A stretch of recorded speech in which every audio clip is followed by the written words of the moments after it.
We have My Fish Tanks Aquatics. That's John. We have Fishy on Tank. I'm not sure what his first name is, but he's a great person. And there's John again. Then we have Steve. He's from London. Channel 4 Fish. He's a great guy. He gave us some tanks. Nice guy too. And then we have Only Oscars. Hello, June. My Oscar keeping friend out in California. How you doing? So good to see you. Hello. And by the way, this is next to me here is Rob. Everybody, if you don't know him, is Mr. Fishbert. And if somebody could drop his link in the thing, I should have that up here. Are you able to type anything into the chat? No. Oh, okay. We will get that link out there. We just started, so we got a ways to go yet anyway. So I just want to jump on too much, but I want to make sure you get your link and stuff. So, we got today. We got My Fish Tank Aquatics here. We got him over 400. Hello, he was at 396, and then we got him to. Oh, hello! There's Christine. Oh, so she goes by the name of Christine. Her name is Christine. Yep, and this is Rob. We have Glenn. Hello, mate. I'm busy separating aggressive animals. Ooh. He bought some frogs, and they're, one of them's been very dominant, let's say. Oh, frogs, really? Yeah. I didn't realize they got aggressive. Okay. Your dendrobates, your poison arrow frogs can be very territorial, yes. Oh. Interesting, though.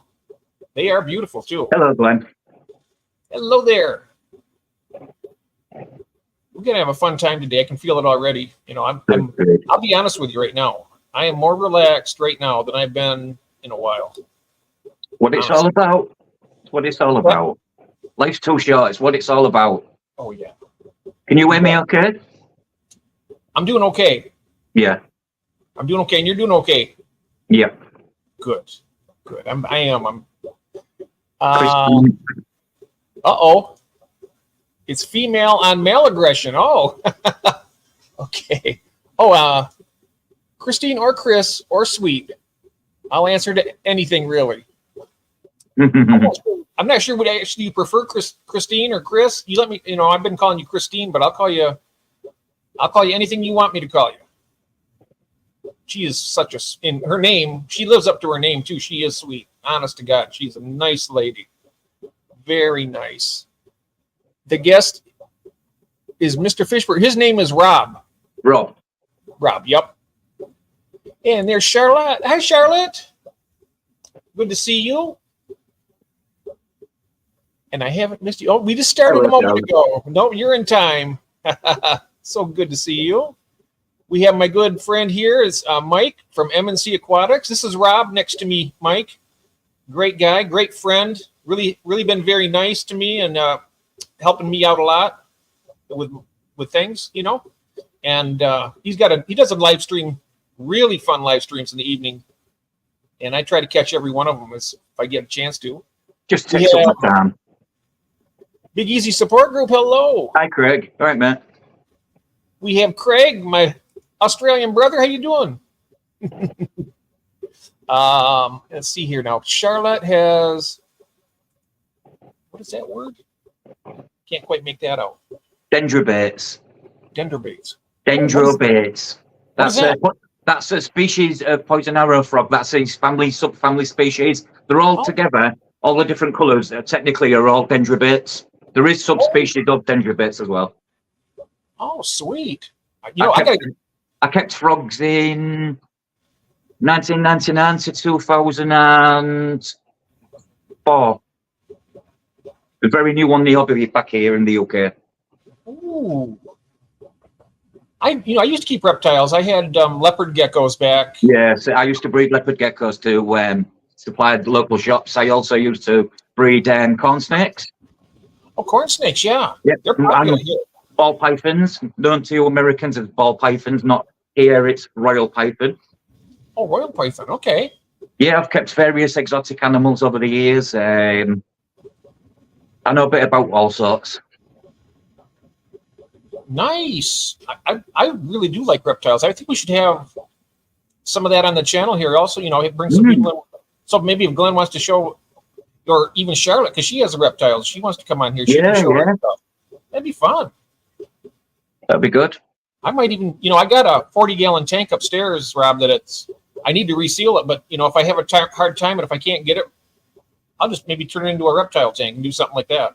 That's exactly what I've done. But Charlotte's, I'm now decommissioning both tanks because I want more fish tanks and I need more shrimp tanks doing because I've got more shrimp coming. Oh, nice. Yeah, and let's see here. Yeah, I'm just going down with all these hellos to everybody. I have a few topics I could talk about tonight. Oh, nice. And what time is that going to be, Craig? Let us know in the chat. So, of course, I get notifications anyway, so I'll be able to see it.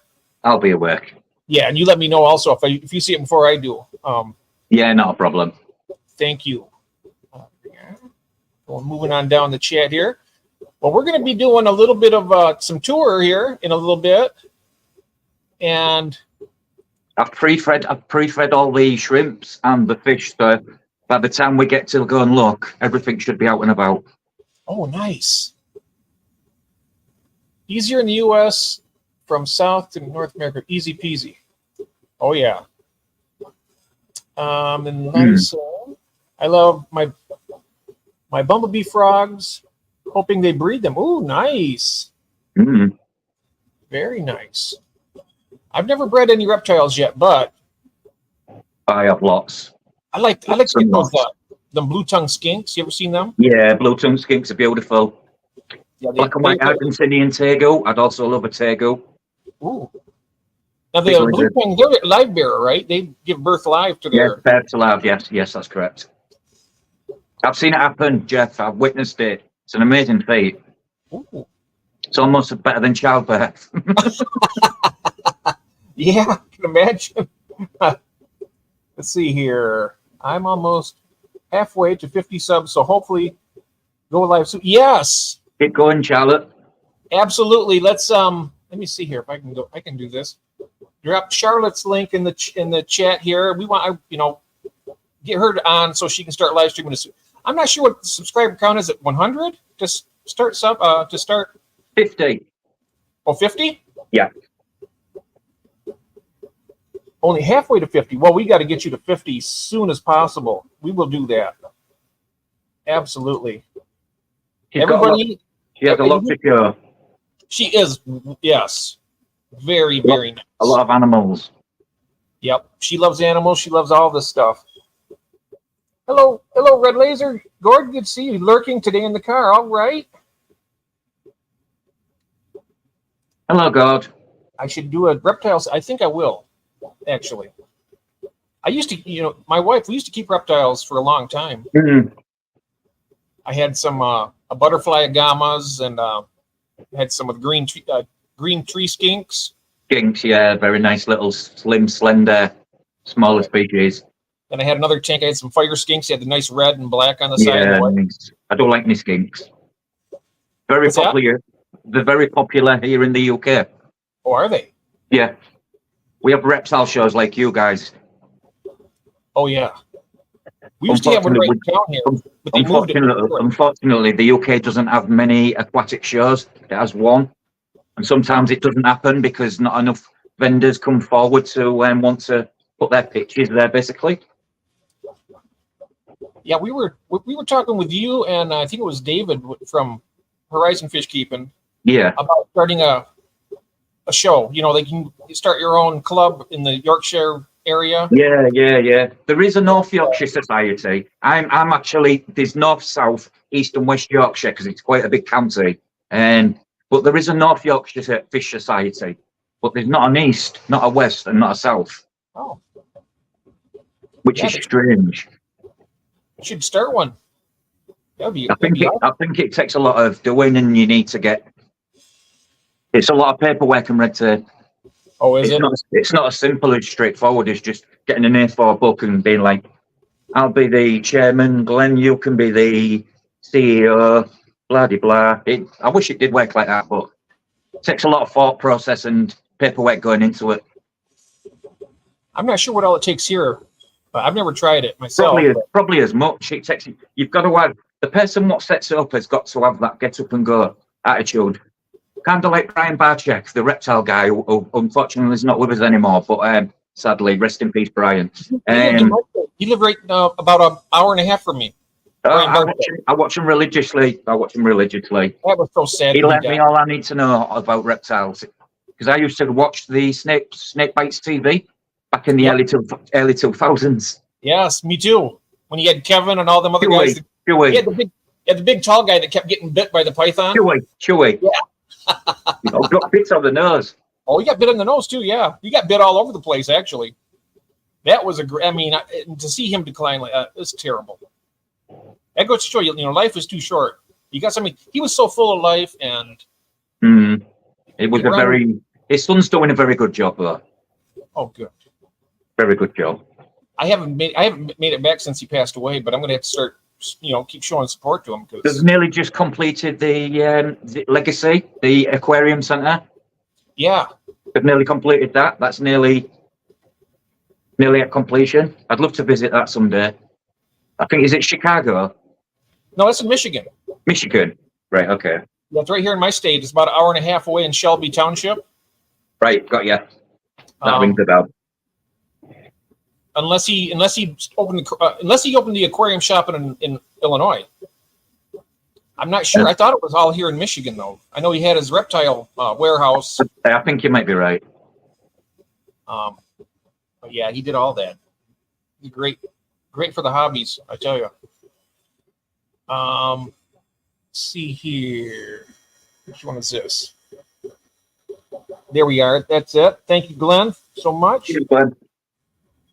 Good day. Yeah, good day. Let's get Lottie over 100 as soon as possible, or whatever she needs to start streaming. And that's going to be fantastic. I just love when new people come in, start doing their channels and stuff. I'll do anything I can to help. Sharing is caring. You better believe it. Yep. I think I'm catching up on the chat here a little bit. I'm just going to go pretty quick through here, you guys. Yeah. Oh, my wife. There's my wife right there. She said she had tegus. Yeah, there you go. Did you have the black and white? I'm not sure what she had. This because she was married once before me back a long time ago. Yeah. So I'm number 2. Hopefully the last. I'm just kidding. You're the better version. Yeah. If I keep talking, I might not be. But Kathy, so you had the black and white tegu. Which one did you have? I know I seen a red tegu. It looked awesome. Red tegu. I looked after an Argentinian black and white. Oh yeah. I got Christine laughing again. Kill the bonus husband. Yeah. Let's see here. He says, I will just say hello to everybody. It's so much easier that way. You got to do the work, Steve. You got to go to eat. No, I'm just kidding. Oh, good. Cabby sub to Lottie. Thank you so much. Very, very nice. Done with the Hoover. All right. See, I'm subbing to everybody. I haven't already. Hope you can return a lot. Oh, definitely. Everybody here is about that. Sharing is caring. Sharing is caring. You better believe it. Let's see here. And I sub 26. Watch the short. Like, comment, and the sub sticks. That's right. When you go to sub, watch a short, watch it, comment, and give a thumb up. And then what I do is usually I go in, I keep going back, watching more. Uh-oh. I'll be President Glenn Biden with my memory. I hope not. I hope not, Glenn. Oh, we'll be in big trouble. Channel for fish to right. We're getting down here. I'm a little bit slow, guys. I'm sorry about that. See, channel 4 fish sub. Let's go, Rob. All right. I think we're getting down here. Good day, good day. I wasn't subbed to Cabby. Hello, Christine. Thank you, June. Hey, Adele. All right. I thought it was done, but I got a whole bunch more now. Yeah. Here we are. Boom, boom. Well, what we can do is I can catch up with this chat. You need a spouse to keep. He's in China, Glenn. Oh, he says, what's that? Glenn asked where Vladimir Putin is these days.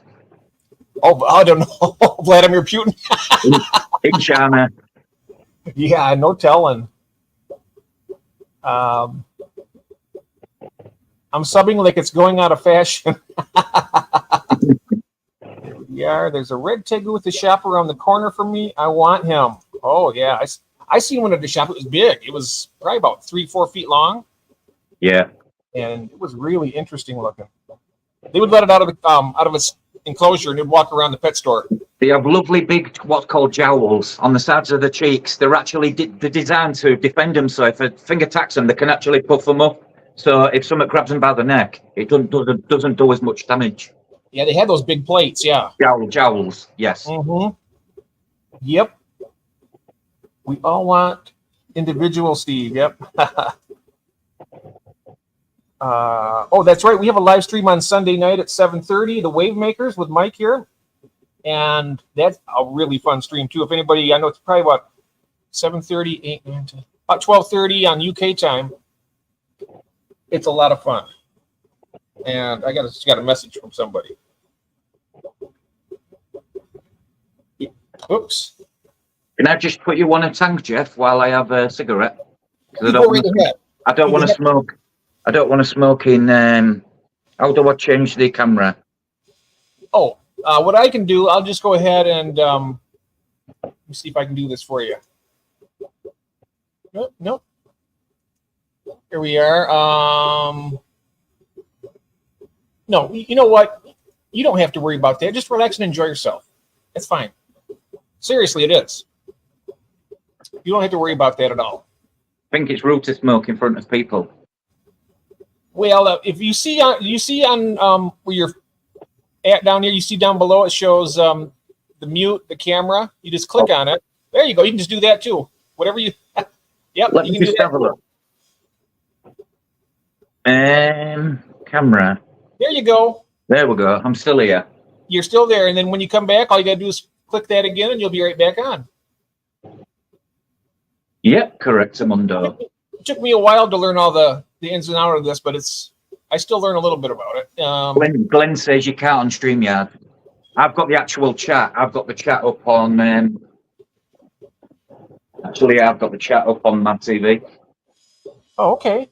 Yeah, but with the chat you can't see it, but you can control your microphone and your. Yeah, that's correct. Yeah. And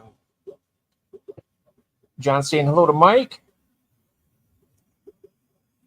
Where's yeah, I am. I'm way behind. That Vladimir Putin's way up there. Says, "Oh, you're in the hospital on Sunday, Glenn." Procedure, yeah. Right. That's. Hopefully it works. Oh wow.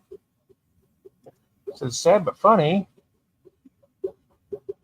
Got to everyone.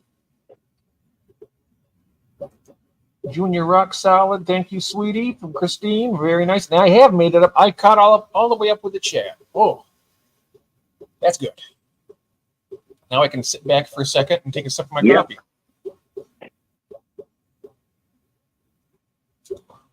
Well, we have 19 people in chat. Thank you all for being here. We're going to be doing in a little while. We're going to be looking at some cool stuff. Really cool stuff. You will see some nice fish and nice shrimp. Oh, very nice shrimp and fish. And then I might afterwards, if we have time and if you guys want to, I can show you some of the things I got here that aren't nearly as nice, but they're still all right. I mean, tanks are tanks, Jeff. Fish are fish. Yeah. All fish are the same. Jeff, I so want to make you a coffee. Oh, do you? Well, I have a cup right here. Glenn makes a very good coffee. Glenn likes what we would know in the UK as posh coffee. Hey, I'll be more than happy to enjoy a cup of coffee there. I tell you that. Oh, we have Kaz Brown is in the chat. Hello, Kaz. Hey, Kaz. Hey, Kaz. I've got. Can I just say something, Jeff? Kaz, I've got my shrimp bags, so I will be posting out yours and Charlotte's shrimp Monday morning. Oh, nice. Absolutely. You say anything you want to while we're here, Rob. You haven't got to. You just go right ahead. Now Adele wants a coffee. Grab a coffee. I'm going to go ahead and pull my Everybody phone. get a coffee.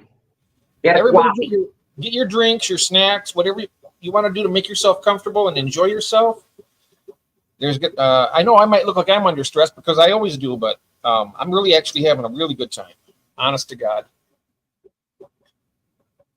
Proper espresso machine. Ooh, love the fresh ground goodness. Yeah, now you're talking. You're talking my language. Let's see here. See if I can. I just need to lower my volume all the way down on mine. And I do this because it makes it easy to for me to drop links from my phone a lot easier. So let me see here. There's Kaz. I'm going to go ahead and make Kaz a moderator. You're a standard moderator. That way you can look at other people's channels easier. So you're now a standard moderator if you don't mind. I mean, it's nothing. When I make a moderator, it's not a commitment for you to have to do anything, but it just makes it easier for you. It just makes it easier for people to enjoy going around and stuff. And we have Keith from Aquatic Fanatics UK. Hello, Keith. Good to see you. Caramel latte for me, Glenn. Oh, that does sound good. I love the caramel lattes. Very nice. And Glenn says I can do that. Excellent, excellent. Caramel latte. And we are on a mission right now also. Evening, Dave. We're on a mission to get Charlotte up over the point where she can start showing her fantastic stuff on YouTube. So I'm going to I'll post this intermittently every once in a while also. Very nice lady, and she needs to start streaming. So let's get her there ASAP. Kaz has a Boss shrimp set. Oh, nice. Jeff, didn't you make a heap of us? Well, what I did is they apparently it let me make 3 of them. So the other ones they didn't hold. So what I did is I had to go back and make standard. So I had the first 3 on there. I had Christine, I had Gord, and then Monster Fish Gal. I'm good, Keith. Thank you. So let's see now. Hello, Fish Fools. Hello, David. How you doing, my friend? You have Elfish Tanks. Hello, David. We need another 22 subs for Lottie. If everybody, that link I just dropped right up here, if you could, if you haven't subbed to her channel, it's absolutely no cost. Do something nice for this young lady and get her to the point where she can start doing her live streams, because I think it's just wonderful. I love the fact that people do that, you know. Let's see here. David, he says, oh, drilling and painting tanks. Oh, that's exciting, David. Good work. Good work. Always good stuff to do. Oh, wow. Hello, A-Frame. Welcome, and so good to see you. Thank you so very much. All right. We are doing splendid here. This is wonderful. Ooh, never drilled one, but I paint. Yeah, same here, Glenn. I paint my tanks. Not a good job on them, but I paint them. But I've never drilled them yet. It's an interesting job. We have Jimmy. Jimmy P's in the house. Hello, Jimmy. Good to see you, my friend. We got a whole room full of wonderful people here. There we go. Greg from 3G, everybody here. Look at this. Wonderful. Got Mike from MNC Aquatics. Got my wife here. Hello, Kathy. Adele. FL Stats. Oh, that's right. Yeah, let's see what we got here. We have 19 participants right now, and likes are 10. And Glenn from GB Shrimp is subbing to everybody in here who he's not already subbed to. Thank you, Glenn. It's outstanding. There's actually some good. I've actually found through your streams, I've found a lot of really good backdoor fish keeper breeders, and some of their content is actually top notch. Oh yeah. They're out. Yeah. I'm not much of a content creator myself with my videos. My videos are, but I like making them. Australians do things very well. Oh yeah. Yeah. Americans do too. Oh yeah. You seen the one with Gil? Gil did that one video. I did. Yes, I was watching. He does a heck of a job with his videos. Lottie is at 35 subs now, so we need to get 15 more. I think we can get there. What I'm going to do after this is over with, also, I'll drop another in the community post and say that, and we will see what we can get done. Hopefully by this weekend, we should be able to get 15 subs. I mean, that's not much. We can do that. We'll figure it out, Charlotte. Some of our Aussie fish tubers are amazing. Lazarus, oh yeah, the fish boy. Yep, he is. Yeah. He started with like 8 years old or something like that. Lazarus. 3G from your neck of the woods has also got some very nice fish. Oh, very nice fish. I was watching them too. Oh, Small Time Tanks made it in here. I didn't even see him. Where's he at? His name's Joe. Hello, Joe. Wherever you are, I can't see him with my blindness, but I'm looking. There he is. There he is, right there. If it wasn't for this damn thing, I wouldn't be able to see anything right now. I mean, with my eyes the way they are. I'm not doing too bad. I'm seeing everything, so I'm making sure nothing's gone unnoticed. Yep. Well, we are definitely on a good trajectory for the weekend. We're going to get Charlotte over 50, get her live streaming, get her ready for that, and England are going to win the Euros. Come on, England! England will win the football game. Yep. Please. And yes, indeedy. So, wow. We made it to the bottom of the chat again, and thank you very much for that, Keith. Thank you so much. You just subbed to a very wonderful person who deserves it immensely, and we're going to really enjoy some great content coming up. She says, I can't keep up subscribing during the lives, but it's easy to go back the recording and work it. Yes, whatever you can do, Kathy. That's good. Yes, it gets kind of busy in the chat here. Everything starts flying pretty quick.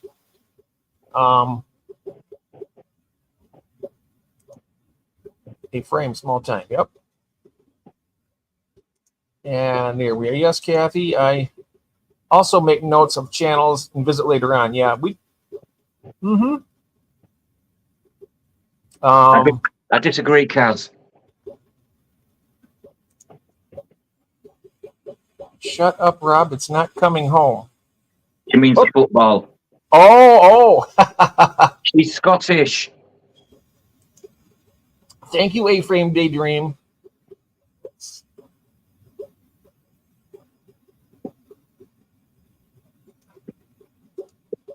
I think I've dined everyone. I will keep checking. All right.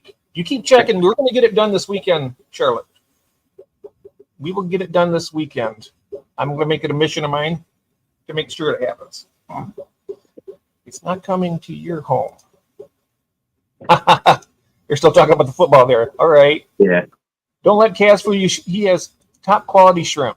He does. She has a lot of. She has shrimp from me. She has some of my collections of shrimp. And I tell you what, in a few minutes, guys, we're going to be seeing some of them shrimp, and I'm telling you, they're amazing. Absolutely amazing. I'm not sure when you want to start showing them, but you can let us know. Whenever you're ready.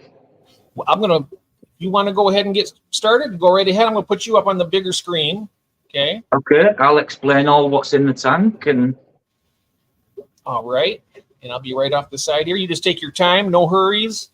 The only thing I can't do here is change the camera. Yep. So you just need the camera goes from front to back, I think is what it does. Right, okay, so how do I do that? You go to Settings, the settings and go to camera, camera. Okay, I'm on that. There and we then go. and then I Camera think, tool facing the front, camera tool facing the back. yep, that's it. Yep, there you There go. we go. Yep, perfect. Right then. Excuse the shaky hands and whatnot, but I will start from my tank on the landing outside of my fish room. And this is one of my favourite tanks. This is mostly rainbow fishing here. Pseudomogul flacatus and Sugamodo. Oh, there's such a way to say. Anyway, Pseudomogul. Oh, And yeah. there's all thread fin rainbows. And Corridorus Stairby, which was bred by myself. I made these. Also, I've fed the plecos so the plecos come out. Oh, that's the snowball right there. Oh, look at him. Snow white pleco. Snow White. Yeah. Are those a mono shrimp? Yes. Well, it looks like they're all trying to get to that wafer at the same time. Look at them. My favourite food to feed this. It's the only one that I offer to bottom feeding species. I'm quite fussy with foods. Wow. It's fully planted. This is a low boy tank, 1.2 meters long by 30 centimeters deep by 27, 28 centimeters tall. It's powered by a Hydra light with extra support from 2 security lights, just to give the extra boost. Underneath here is a fully nutrient base layer, root tab mix, aquatic soil, just to give it that oomph. And it's working. And this tank above us, what I'm going to now, is where I put all the fry from the tank below. Not that you'll see them, but they are in there. Rainbow fish are very hard to get on camera, but I won't go there. Below us, I don't just keep fish. I have a lovely Emmons tortoise. Oh, look at that. My cat likes it. Oh, look at the sweet kitty. I love cats too. I love my cats. Oh, look at those eyes. Oh my God. Don't let that look fool you. She's a terror. But yeah, this is a Herman's tortoise. CITES registered, so this has to come with, to keep this tortoise, you need paperwork and where it was born, birth certificate, all the paperwork. She lives in here. This has a basking heat bulb and an Arcadia UVB 12%. She has a water bowl there. She has climbing stuff. She has rocks to file her nails down. Moving on. Oh, I got a Jimmy in here says, I'm late. Who's Jeff's guest and where is the link? This is Rob. It's Mr. Fishbert. This is Mr. Call me Rob. You call him Rob, but his channel is called Mr. Fishbert. Rob.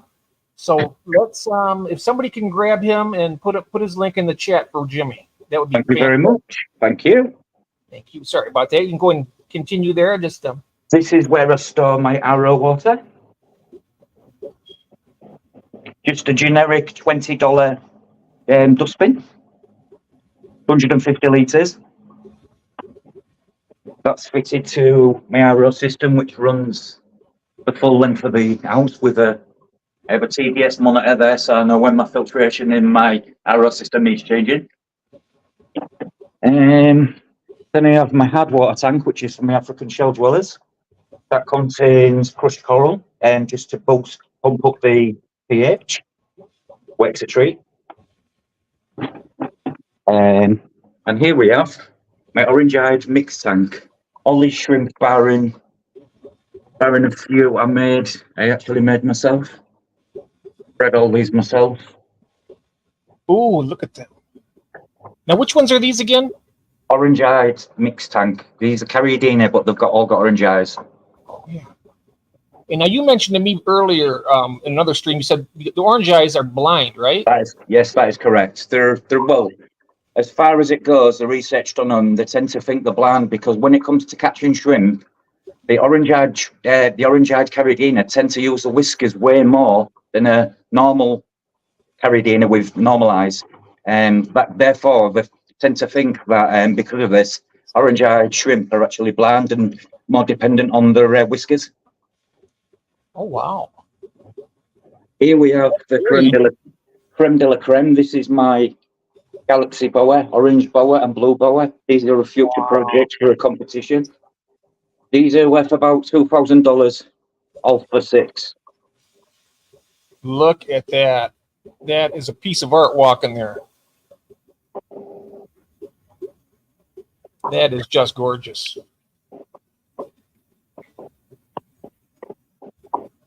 And is that a female right there, or is that a male? That right there is a female. Female, okay. You can see how she's got a skirt to the bottom, what's black, and it's rounded. Yes. That's Same as like female. an albino Caridina. Whereas that one is straight. That's a male. Okay. There's a female. I bet you're pretty happy when you see her with berries, right? I get coin signs in my head, yes. Oh yeah. These are bloodshot Caridina, and they're a hybrid. They're a cross between a red type target, wild type target, and a tangerine target to create the bloodshot.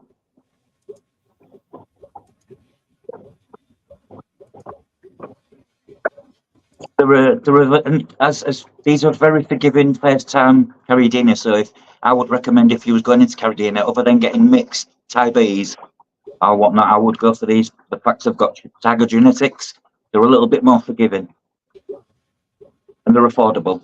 Next to them, we have my mixed tank, all what don't make the grade, going here. Ooh. That's someone's malted in the tank, so everyone's about dancing. I love those floating plants too, the way they like to go up there and hang out too. Red root floater? Red root floater, Salvinia, Minima, and Amazon frogbit. Oh, wow. I have the same in this tank as well. Little bit of filtration, only a little trickle though, not too much in the shrimp. Below we have, no, that can go down. These are red dragons, Calcio red. Oh, if I can get to them. Excuse my camera work, guys. No problem at all. They are beautiful. Look at that.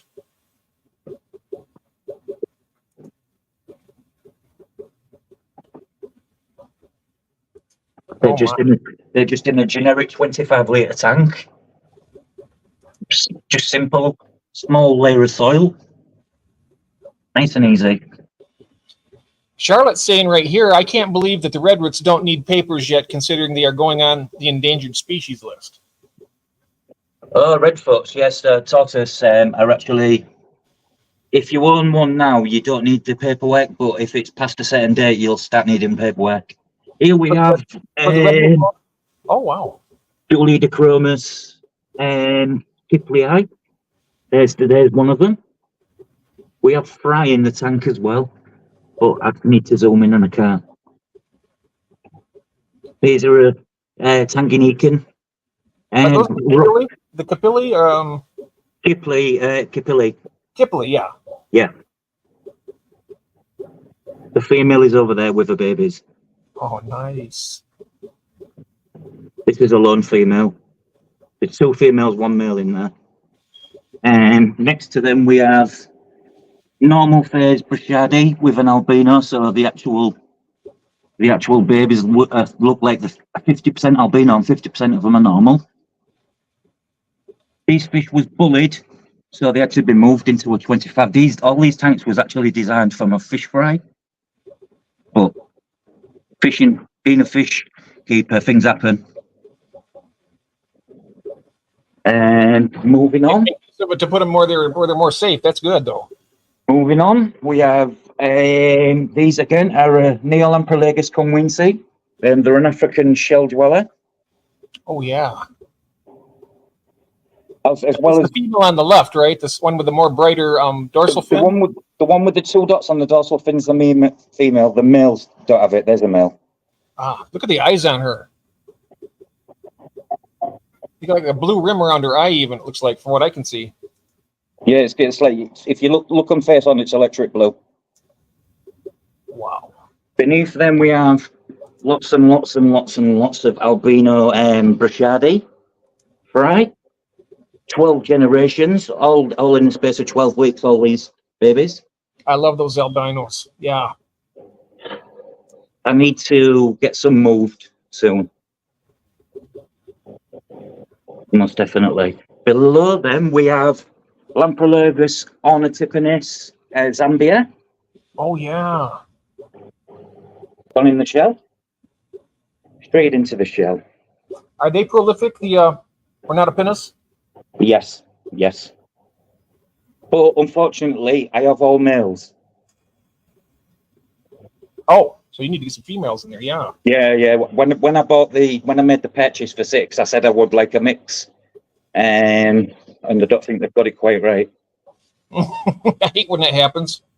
It happens. That's part of fish keeping. I think it's the same thing that happened with my albino crebensis I have here. I think they're all males. Because not one of them has the purple spot on the stomach. And the albino females, they're like a cream color fish when they have a really dark purple on their stomach. That is correct. And here's a little glimpse of this half of my fish room. Here's my pophos I was talking about. Oh yeah. Goes all the way down. It also goes in each tank. It's got its own root system. So not only is it feeding from the tub, it's feeding. It's feeding out of the tanks too. It is indeed. Wow.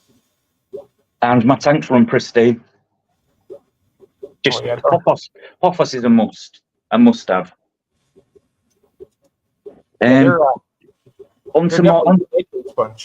Onto more shrimp. Excuse the occasional red one. I was doing an experiment in here, but it didn't happen. But these are dragon bloods. These are blue version of the red calcio. Ooh. The reds are in there because I was trying to make a hybrid. But they don't want to know. But these are known as dragon bloods in the UK. Or blue dragons in Asia. Oh, wow. And below them, I have Julie de Chroma's transcripts. Very shy fish with a camera. Let me turn this backlight off. Well, those transcripts, I love the contrast on those. They're one of my favourites. I believe they've got fry under there. I saw the female laying eggs. So that was about 4 or 5 days ago. So they should be any time now.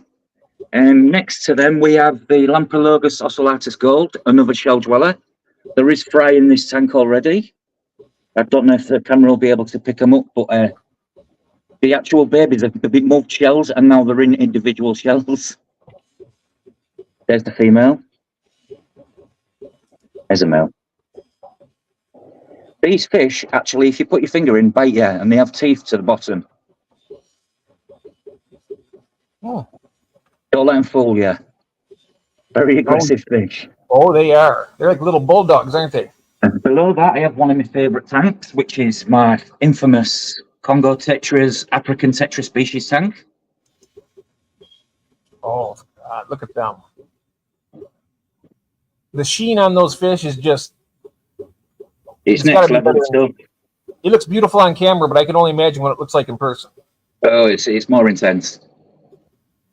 Way more intense. Even from the yellowtail Congos, their sheen, what they give of is like the Congo Tetra, but like a violet colour. Mm-hmm. In this tank also we have, oh, it's gone. We have Corridorus violet smudge spots. Other than that, two plecos, which you never see. Lots of rabbit snails.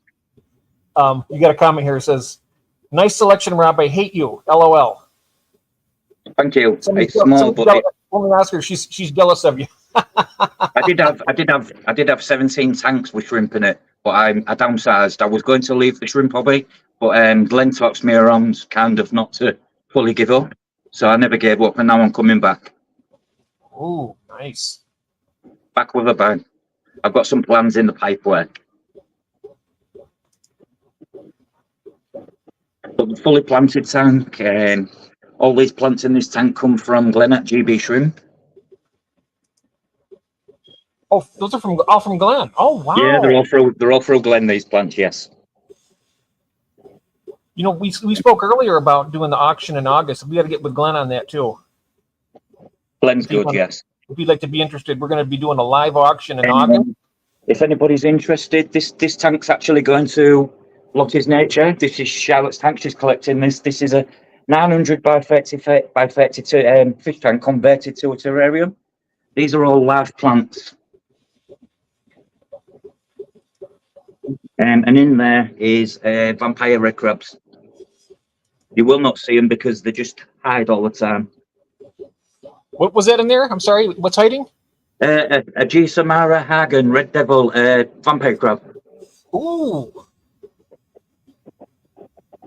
And then I have my tank down here with my.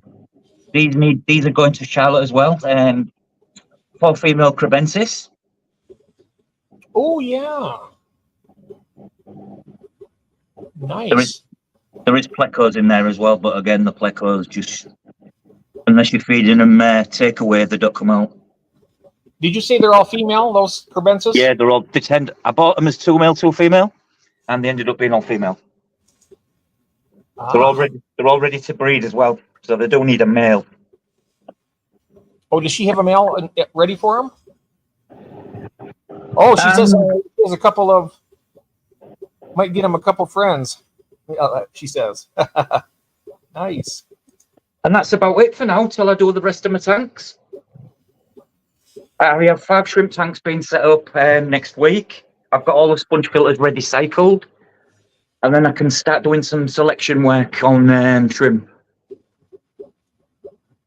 Oh, nice. Let's see here. I have a king tiger pleco that makes its life purpose to stay off camera. Yeah, that's typical of them beautiful plecos. They don't want to be shown very much. This is my identification wall. So if I need to know what type of any fish, tail pattern, and so forth, I get all my. That's what I love, are those charts like that, where you can see all the where everything comes from. You know, the different lines and everything. I have my this come from America. All your iron guppies.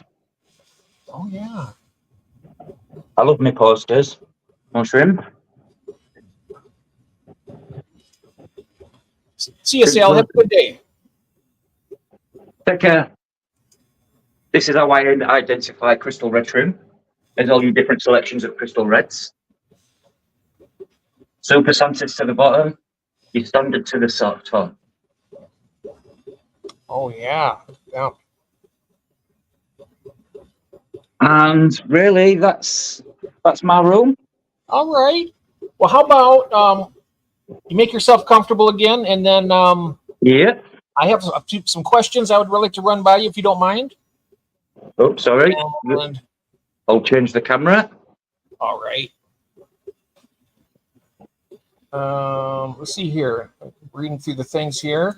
Kathy's saying it sounds like you have some great upcoming projects, Rob. I do. I have a lot in the. I have a lot of things in the pipeline. Like I've got a lot of things I would like to do and achieve. Breeding discus being one of them. And Glenn saying new posters inbound, Rob. Nice. Oh, really? Mm-hmm. And Charlotte, I'm always impressed by how much you fitted in that bedroom. And there's more space. There's more space. There's like this here. This is just my drawer full of junk. We all have a junk drawer with fish bits, don't we? Oh yeah. But I've got multiple. This could go. I could put half a rack here. This is going. So I will be putting 3 tanks there. Them tanks there are getting moved up there. So I can actually fit in. 5, 10, 13 more tanks if I do it properly. Oh, nice. Got a question here. Now I know I've heard the answer to this question. I don't have koi pond myself, but how easy is it to keep tropical fish more days Nowadays, compared to it's keeping a koi koi. pond? There's a lot more information for a start from the get-go. That's which should come from the shop. The shop you go in should know all about the species, should know its correct parameters. If you follow that information, you take fish away from the shop. You introduce them fish into a properly cycled tank, not straight away. I'm not a fan of fishing cycle, but that's another matter. There is the correct way to cycle a tank. Make sure your tank's cycled correctly. If you achieve that, you can have what fish you want. But I've heard from koi keepers that have tropical fish, and they always say to me that it's easier to keep a tropical tank than it is. Yeah. Then koi need a lot of work. Koi need a lot of treatments, seasonal treatments, and everything. A lot of fluke, all sorts. There's all sorts of issues walking around with a koi pond. Yep. And generally, having the aquarium, you can actually see the fish, and you can tell what kind of condition they're in a little more. You can smell the water in a bad tank, can't you? Yeah, you can. You can smell the water in a good tank because you get that soily, earthy smell. That's a good tank. Yes. And luckily, that's the way all mine smell right now. I've had them in the past. I've had a few that weren't quite so good, but that's when fish are truly happy, when you get that smell. Let's see here. Yes, put up that rack, she says. Yep. Yeah, half rack. Only half, Koi two harder. levels. Yeah, and Glenn saying the koi are harder. That's what I've heard too. Don't push through the ceiling. It's got what's happened is this house was modernized and ripped out, and underneath my room is the RCJ, the support joist, the steel one. So my room's more than sufficient. If it can hold me, it can hold 10 tanks. That's why I look good with me. Let's see here. We have Dean from Hockey Town's Chili and Koi. He says, life around the koi pond, it's like 1 week of flukes, then you go off for a month.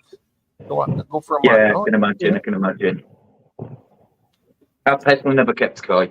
My brother-in-law keeps a koi pond. I do help him with it sometimes because a lot of issues have arisen with his pond.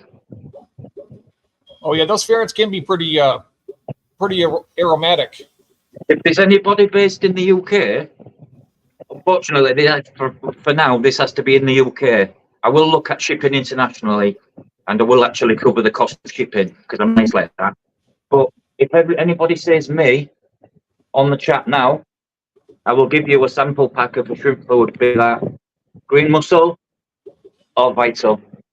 Oh wow! Send me your information via email or Facebook, whichever social media, and I'll give me your details and I'll get them sent out to you. Glenn sells these. Yes. Glenn at GB Shrimp kindly donated all these.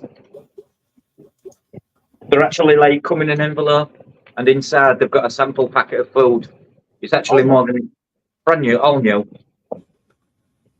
That's very nice. Glenn's nice like that. That is very nice, isn't it? Look at that. She says, "Oh, Rob, that's so sweet of you." How are we doing on the subs now? Are you up to 50 yet? Let's check that out. I'm not sure. I have to find out. We should be there very soon. Go to your channel here. Okay, we're at 28. 18 away. 20, 38, 48. We're 22 away. Oh, I thought 43. Okay. Oh, very, very well done. 43, but 7 to go. We'll get there. Unfortunately, when you hit 50 on YouTube, you still don't get the option to go live. What they ask you to do is do more shorts, create as much content as you can, because once you start building they take notice then. That's exactly how I did it. Yeah. Absolutely. Thank you very much for that. So let's go ahead and start with the questions I have for you. Okay, I got a few. Let me do that. I'm gonna going to go here. I don't know if you want to have a little bit of music on. I like to tend to have a little bit of music once in a while we're talking. I don't know if that's too loud or not for you. Doesn't sound not too bad. Okay, so let's get to the questions. I think I got like 10 of them here. Some of these are generic questions I ask to everybody I have on. Yeah. So I'll start with those first. And what brought you into the fish keeping hobby? Oh, that's a good question. The way I entered the fish, I think where my passion stems from is in the mid to late 80s. My parents started keeping green terrors, discus, wild discus at the time, because that's all you could get was wild discus back then in the UK. And I always helped with water changes, maintenance. We used to go on Sunday fish shop trip, buy fish foods, and I loved it. It was like the best day out to me. And it's just all absorbed into here. And then I've transitioned it via over the years of keeping various tanks since 1991. I've kept tanks from as far back to 1991. There've been gaps in between where I haven't had tanks, but I've always had some form of aquatic animals. But anything I can, if it's a fish and it can't be bred, I will try and breed it. Basically, I'm always up to the challenge. The reason I'm up for the challenge is because I have access to RO water. So using RO water, I can actually mimic rainy season, a cool water change to spawning activities. There's only 2 fish species so far what I've not been able to do. That doesn't mean to say that I will be able to do with every fish, but I like the challenge of it. But most of all in the hobby, I like the connecting with people. That's the most important part for me too. Getting to meet friends, get somebody like-minded in the hobby, So what I love about here, like, sure, it's the same for you in the UK. I mean, you got friends like Glenn, and you guys can share your stuff back and forth. That's what I like about here too. I do the same thing here in the States. Glenn does a lot for me, and I do a lot for Glenn. I'll try to. I always have done. Glenn's a good man. Oh yeah, definitely is. If I was like I said, I think I said in the live stream last night I was watching yours. I said if I lived in the UK, he's talking about his business. I said if I lived there, I'd be buying my stuff from Glenn. Yeah, I definitely would. Thank you. I have returned the favor. Very nice. Okay. Next question now. Let's go to the next one here. And all right, how did you get into YouTube? What brought you into YouTube? Funnily enough, I was never for the idea. I didn't know I didn't personally know that it all was existing. I knew there was fish keepers, but I didn't know there was all the chats going on and the connecting with various countries. And Glenn started it, and I like the way Glenn does things. So I kind of look at Glenn like a role model on it, and I thought I'd give it a try because it seems a shame. Glenn said to me, it seems a shame all what I've got to show for people not to see. And he said, Rob, if you don't know, basically I've got so much to share, and I want to share it all with everybody. So I joined the YouTube train. It's doing well. That makes a lot of sense. So you got a lot of beautiful stuff. Why you can enjoy it yourself, but now that you can share it with everybody. I've spent so long enjoying myself, and I've come out my comfort zone. You wouldn't normally get me on camera, but I'm really enjoying it. I'm enjoying the connecting with people most of all. Again, it's always down to that. If I can teach somebody something, and I can come away from them learning something, it's a win-win. Oh, it is definitely a win-win. Yeah, most definitely. We got a lot of people in here tonight. We got people in here watching the out and enjoying it. Now, there's been a lot of compliments on your stuff. I wasn't able to put them all up. I didn't want to, but there's a lot of everybody's enjoyed it. So it's good. Plus, we were learning stuff from here because I'm asking you these questions. So we got that. So we got that one's down. Well, let's go on to the next question. I think I made like 10 of them, but they're pretty good. Okay, what can people expect from going and watching your channel? Lots of fishy content of various fishes. A little bit of everything. Some up and coming projects. I'm not going to reveal because I want to actually document. I've started documenting it already. but I want to learn some editing. I want to put something forward so it's a bit better of a watch for the people on the other side. I've got a lot of things what I don't really want to reveal yet. But mostly fish facts, fish fun, and just general aquatics, plants, a bits of everything. Bit of everything. And always a friendly welcome.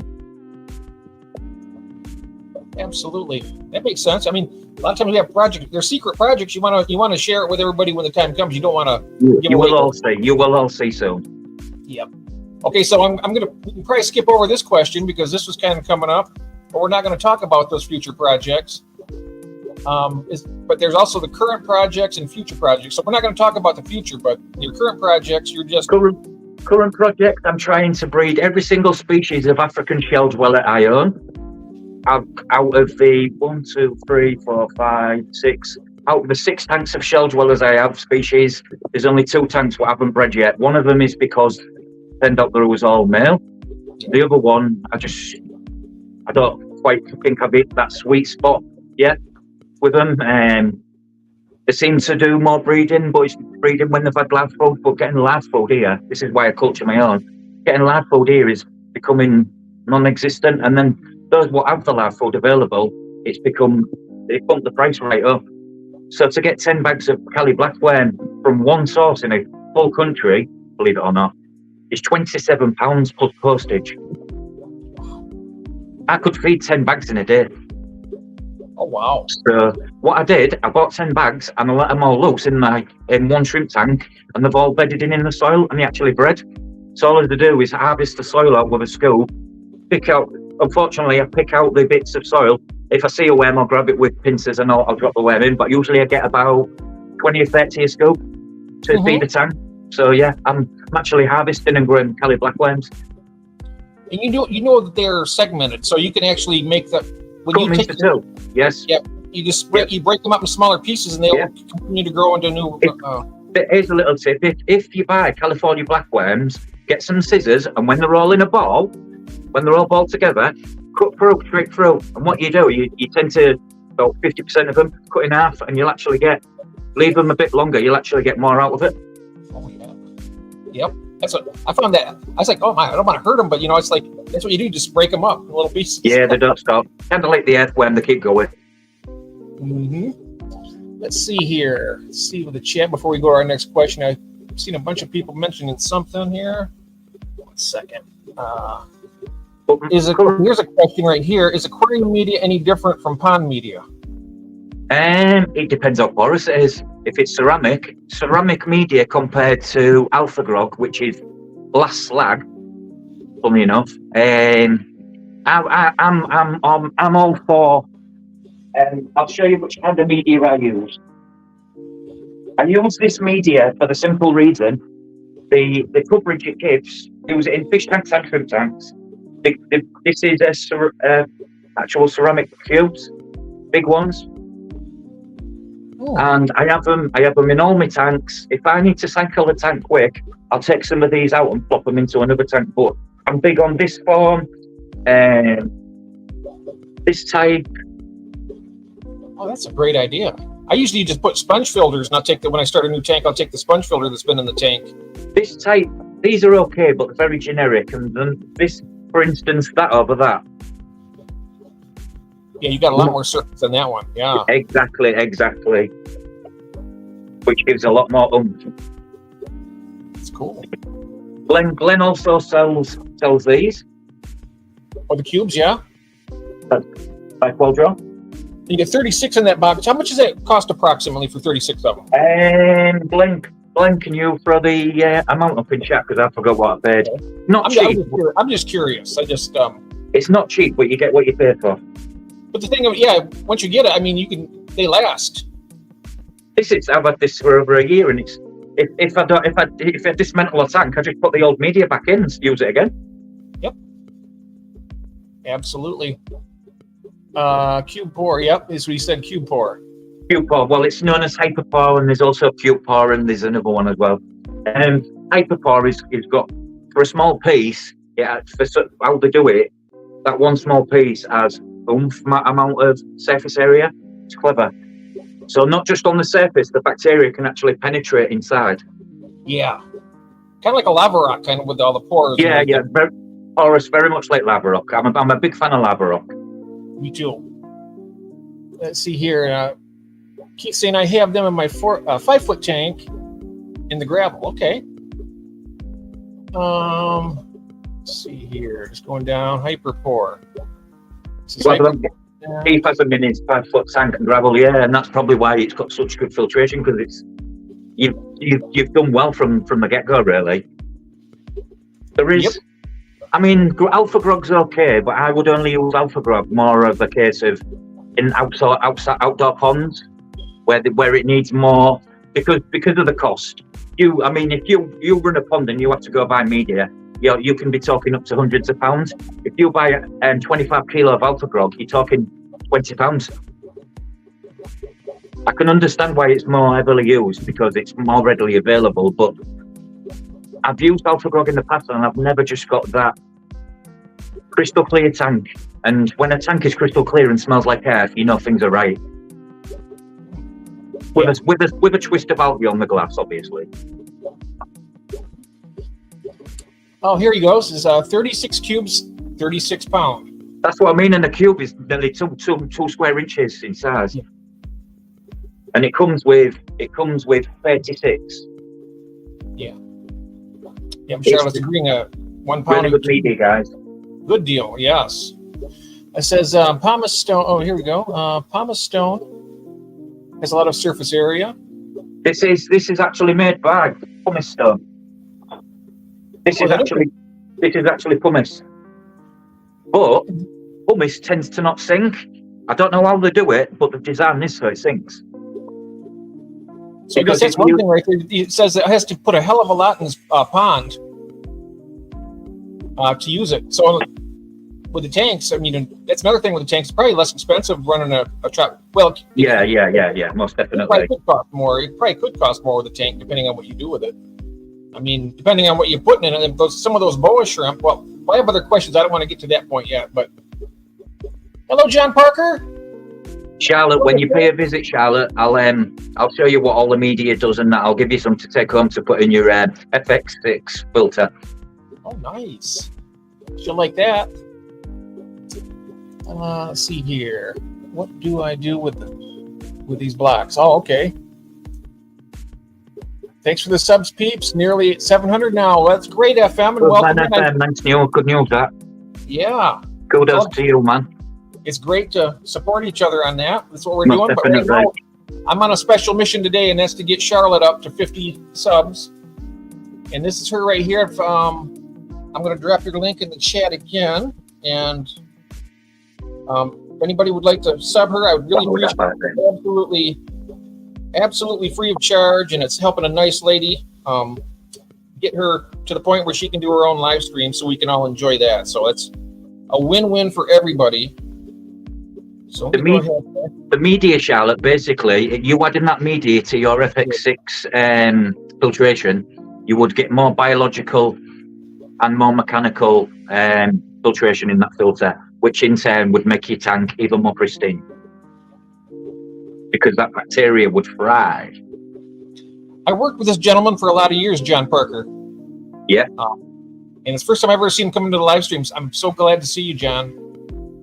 Good to see you, my friend. I'm not sure if you still have your tanks. He kept cichlids. He had some tropical tanks, and he went to saltwater. I'm not sure exactly if he still has anything or not, but it doesn't matter. It's great to see you in here. Would you guys still like to see a little bit of fish feeding? Sure. That'd be great. I'll change the camera over and I'll put it onto a tank then. Oh, all righty. Sounds good. 1 second. Bear with me, guys, because I'm still learning. You take your time. We got it here. I'm just going to go through the chat here and see what all we missed. Basically, a home for bacteria. Yes, it is. That's great. And yes, feed them. Feed them all. She's saying. Right? I'll go tank by tank. Tank to tank. All right. I'm going to put you on the big screen 1 second. There we go. That's better. And before I start, the food I'm going to offer here is Glenn's own brand. I'm big on supporting Glenn. You will notice this. Colour granules, GB shrimp. I'll show you how well they do.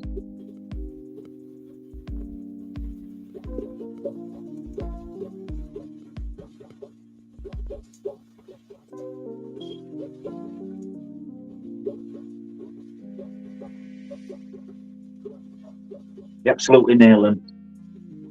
Oh yeah.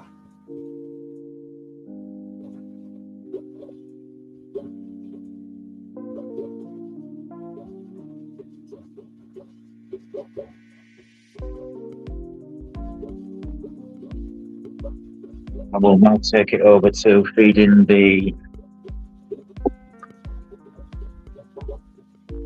They're all waiting to be fed, literally. But you'll see with this, with my hand comes up.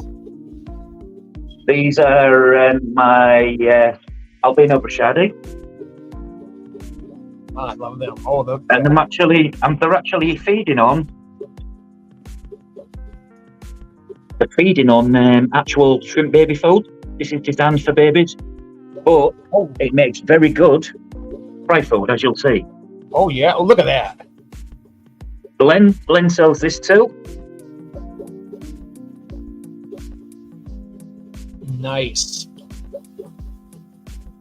All sizes eat it, from the small ones to the big ones. It's very versatile considering it's a shrimp food. But I looked at the ingredients and I was like, why can't fish eat this? So I tried it out and it was like, they can eat it.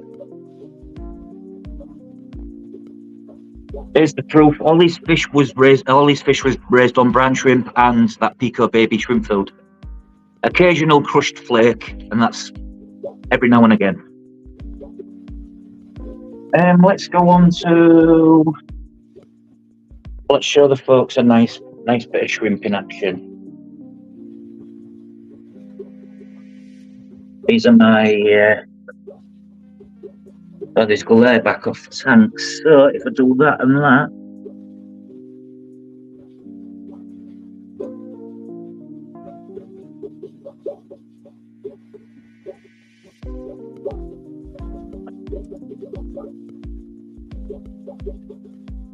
These are feeding on Shirako Ebidana, which is my go-to food for shrimp. Never fails to bring all the shrimp out and feed. Oh wow, they are stunning, those shrimp. I love them. That's a tangerine burger mix, right? And these are only like $2.70, maybe $3.50 to buy each. Wow, they're more here in America. Yes, that's my prices. That's my prices though. I try to look after the people, because if I look after the people then look after me. You bet. That's what it's about, helping each other. It's working, Jeff, because I'm getting some beautiful blue sapphire shrimp sent from a guy, and Glenn's getting some blue jellies sent from a guy at no extra cost, just so we can promote the nice shrimp, I guess. So I'm at a stage now where I have people give. I mean, Glenn's actually purchased me shrimp before, because Glenn is the man. You know, another thing good about this is that when we do the auction in August, people are going to be able to see. We can have this ahead of time. We can just run through these tours like this and show some of the things that are going to be available to be auctioned off. That way, they'll see it ahead of time. And it's going to be brilliant. It's going to be great. And then Glenn can show his stuff too. Maybe we can have Glenn on next week. I'm not sure if you're available or not, Glenn, but we can maybe have you do a search. Show them your Galaxy shrimp. Get on. Oh yeah.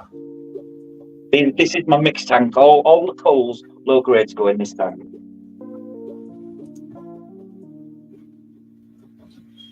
Let's see. EB Dama is like shrimp crack. It is. Honest to God, Jeff. It's instant. The shrimp are straight on the food. It has something. Oh, yeah. I don't know what it is, but it has something. We have some food here through the Crayfish Empire, and it's a shrimp food, or a shrimp and snail food, and they call it snail crack. Yeah, they actually call it that.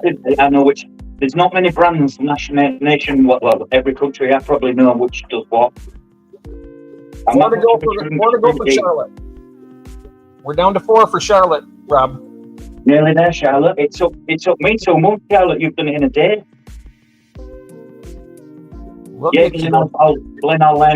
Glenn, once the Sapphire Blues breed, I'll set you some up. Charlotte, we're having another stream tomorrow night at 3:30, be 8:30 UK time. And we will, if you're not there by today, you'll definitely be there tomorrow, I can guarantee you. We'll get you there ASAP, as soon as possible. This is my favourite tank. I always love feeding this tank. I'll drop that link for Humber Koi. Humber Koi? I'm in the Humber. Is that near me? I live next to the River Humber. He's in the UK, I know that. He's probably exactly based near me then. Neighbours. Your neighbor? Oh, maybe. Yeah. There's the link for Lottie, Humber Koi. You got it subbed? Okay. I just dropped it right there. Maybe, Jeff, we have a live Monday. Let's see here. Hospital procedure goes well. Sunday, Carradina for beginners part 2. Okay, Monday would be great if you're up to it. And if you're not up to it, Glenn, we will do it when you feel up to it. Okay, just let me know. But definitely Monday would work for me, unless Kathy, if you're watching this, Kathy, if you have any plans for me on Monday, let me know. Look at that. 48. 2 more to go for Charlotte. Let's do it. Let's get her there. 2 to go. All right. I'm sorry for interrupting you there, Rob. I was very sorry about that. Totally fine, Jeff. You carry on. This is my rainbow tank. I'm just feeding this. Ooh, yeah. And those are stir-by Corridoras, right? Yeah, all bred by myself, yes. Wow. These are fourth generation old backs. I've never had Corys in the 50 years I've kept fish. I've never had Corridoras, and I've never had angelfish. I must have fish for everybody. They're such good cleaners. If you want nice clean sand, as you can see on my sand, they're sand pigs because they over up everything. They tend the sands. They serve a really good purpose to a tank. We got earlier today. We got Volcanics Aquatics Works to 50, and that was in John's. Well done. So she's basically on the same level as Charlotte right now. So they're both making it. Monday's Kathy says, Glenn. So if you're up to it, Glenn, we can do it. He's on with me on Monday. Oh, he's on with you Monday. Okay, yeah. Yeah, we're doing Carradina for beginners part 2. Yes. And I'll be watching that, definitely. I'll be in the chat. Good man. No Corys. Yeah, no Corys. I've never had Corys before. I love them. I want to get some of those albino. I see albino stir-bys. Yeah, and nice. They look really, nice. Really. The albino stir-bys are probably my favourite of the all albinos. Yeah, I think I wouldn't mind getting some of those, but they're pretty expensive here. They're about $20 a piece. I was selling these for £1.50 a fish. How much? £1.50, which is about $2. Oh my God! Those regular stir-bys here go for about $12. I sold my friend 40 stir-bys for £80. Wow. He's got them all now. He's got the adults. He's got the adults from these as well. They're all breeding for him now.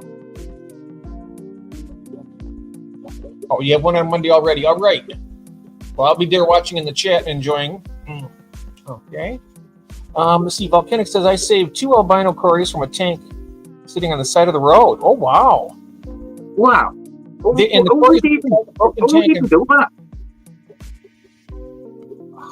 I have no idea who would do something like that. We live in such a messed up world, it's unreal. Yep. Mm-hmm. Wow. Oh, Organics. That's so sad. Yeah, it is. And Charlotte, you need to get some Corys. They are like little puppy. Yes, that's what I've heard. And the Venezuelans, I love the orange Venezuelans too. John Parker, no more tanks. My last one was a 13.5 gallon Fluval mini reef and was a pain to keep water chemistry parameter. Now just watch on YouTube. Yeah. You can always get another tank sometime too, John. You never know. You might say, hey, you know, get a 20-gallon or something or whatever. But anyway, that's okay. You can enjoy it. Good having you here, my friend. I'll take you around in a little while after we're all done with everything. I'll do a quick little run around this place. It's not as nice as these tanks. I'll let you people know that right now. Not nearly as nice as Rob's. Those are just beautiful. Now that plant right there in the foreground, what is that? This is Liliopsis nova zelandii. That's Liliopsis nova zelandii. Okay. Maybe later on you can send me a message in Messenger. Yeah, I can send you the link to what plant it is, Jeff. No problem. I can try and find some of that. I'd love to look at that. All this come from Glen. Oh wow! All the plants what you see now come through Glen as well. We need to clone Glen and get him over here in America. That's what we need to do. Glen would clean up in America. Honestly, Glen's got the gift. Oh yeah. It could sell sand to an Arab. I'll be there with you, Keith, watching Glen's live. Yes. Nice one, Keith. We have a cat trying to enter the tortoise enclosure. And Humber Coys, whereabouts on the Humber do you live? I'm just off Springbank West. Not far from Hazelford Shore. About a mile from Hazelford Shore.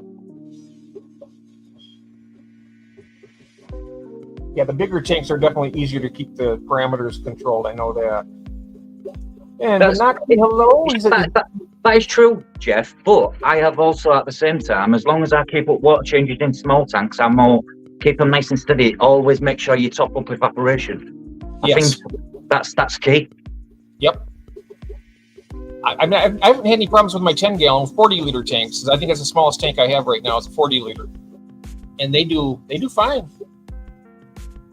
Let's see here. Well, it says I had a huge crack across it, and it was murky. I wanted the tank and saw them. Came home and put them in the water. Oh, you live under the Humber Bridge?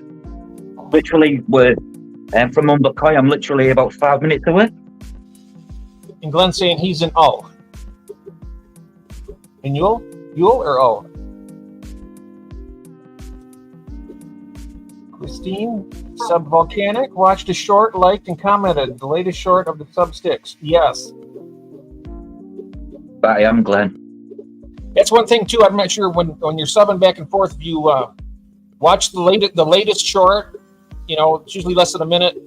Watch it, leave a comment, and then hit the sub, and usually the subs will stick, because sometimes if you just go there, hit the sub, come back, after a while YouTube will go through it, and I don't know how they figure that out, but they will sometimes take the sub away. These are a lot of products what I use. These foods are my go-to foods. This is the Pleco food I use, JBL Nova.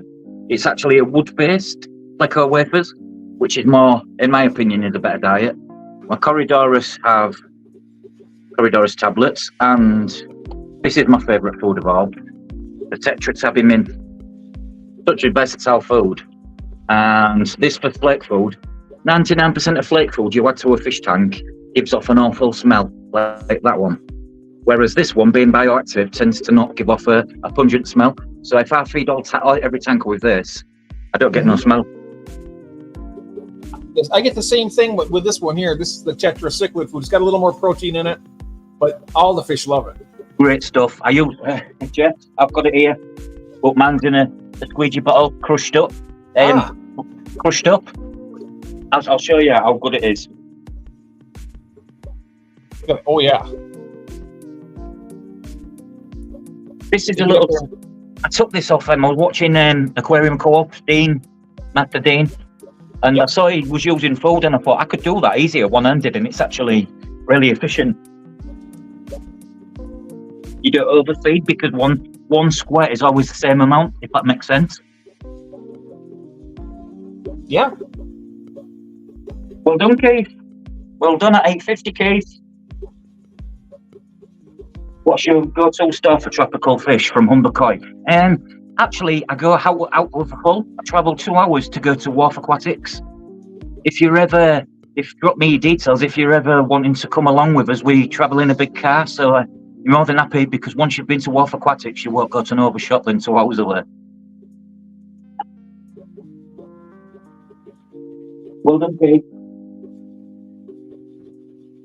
And FM says, well remembered, Rob.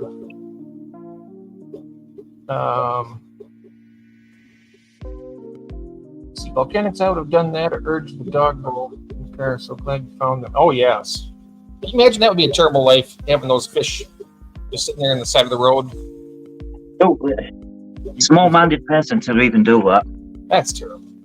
I see people do that with kittens and puppies out in the country here. It's just terrible. Yeah, it's the sad side of the world we live in. Unfortunately, it happened.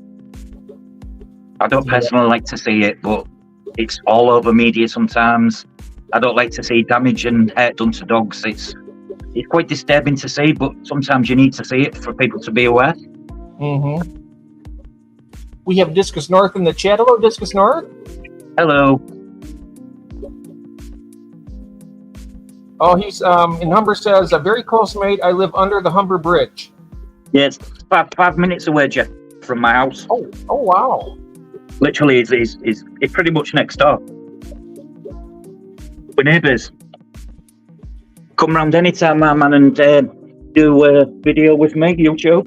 You can see all my fish and shrimp. I'm always up for that. This is the Ornata Pinus here. Hey, you know your fish. I do know the Tanganyikans, most of them. They're actually known as the Lamprologus ornitopinus Zambia. Yep. Because these ones are found in Lake Tanganyika, but on the Zambian side. They have that bright yellow over their eyes. Yeah, just like the Kungwinsi, but the Kungwinsi have blue. Very similar looking fish as well. Yep.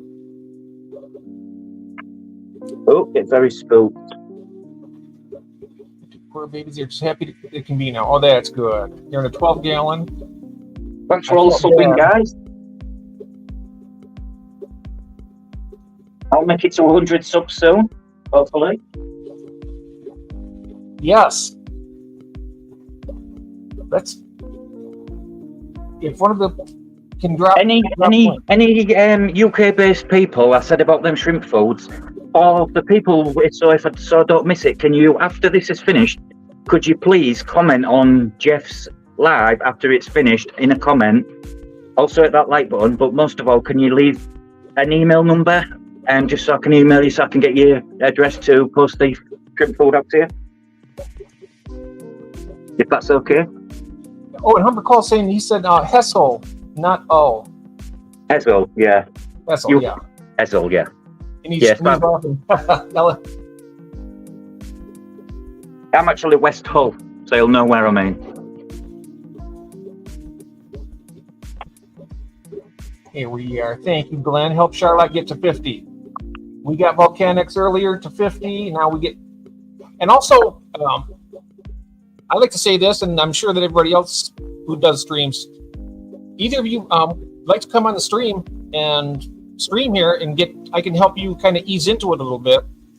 I'd love to have you as guests, both Charlotte and Volcanics. That'd be great. I'd love to have you guys as a guest. I can kind of maybe show you a few things about it. That's right, Keith. Westall. Thank you, Charlotte. Oh yeah, there you go. Or email Glenn at gbshrimp.co.uk's email address. Glenn will pass on the postage details to distribute these packets of shrimp foods. What is kindly donated. One is Vital. That's like a mixed diet, so the shrimp get a bit of everything. And the other one's Green Mussel. Very good for if green shrimp eat this, they go very green. There's something in green. I see Keith just hit 850. I'm sorry to interrupt you there. I gotta stop. That's okay. Don't worry about it. My mouth takes control of my head sometimes. Just tell me to shut it. See, I've just hit 850. That's really great, Keith. Sorry. Yeah, well done, Keith. Well done. Keep it up. Post more content. Please. Oh, here's Humber Coy's asking, what's your go-to store for the tropical? I don't use stores in this city. I don't use any. If I have to use one, I go out of town. I travel 2 hours from Hull to Derbyshire.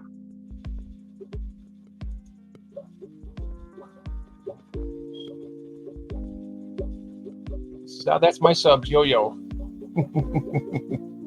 Subs do Yo-Yo, man's Yo-Yo today. But that's okay. He says, I travel for koi, mate. Oh, you travel for koi? Yeah, they have a koi section at Wharf. A big koi section. They have all your top grade koi in there as well, with all the certificates and whatnots. All right, look at that. We got, okay, Charlotte has made it. She has 51 subs now. Well done. Congratulations. He's doing well. Excellent. That's wonderful. And this is what I like about the hobby. Sharing is caring. Well done, guys. You better believe it. Kudos to you all. Oh, look what we have here, what I don't want in my tank. An actual albino bladder snail. Oh, wow. Look, I'll show you. Let me just turn it around. Oh, wow. It's cream and white, it's not brown. It looks brown on camera, but it's not. Oh, nice. Not nice, Jeff. I don't like them. Oh, you don't like them? You know what I'm going to do behind the scenes right now is give it a little squeeze. Oh, okay. And then drop it in my tank with my crebensis in it, because she's going to get straight away. There she goes. Oh yeah, they'll have it gone in a second. Yeah, some of those pet snails can really get. But I don't mind the ramshorn. I don't mind them in the. As you can see, I've got ramshorns in here. But I always monitor my snails. I try to keep on top of them a little. Yeah. Too many is not good, but enough is good. I got some tanks that have a lot of the Malaysian trumpet snails, but what I do sometimes, if I get too many, I'll put like a piece of zucchini on a fork and I'll put it down to the bottom of the tank and I'll. Yeah, I love a bit of zucchini. My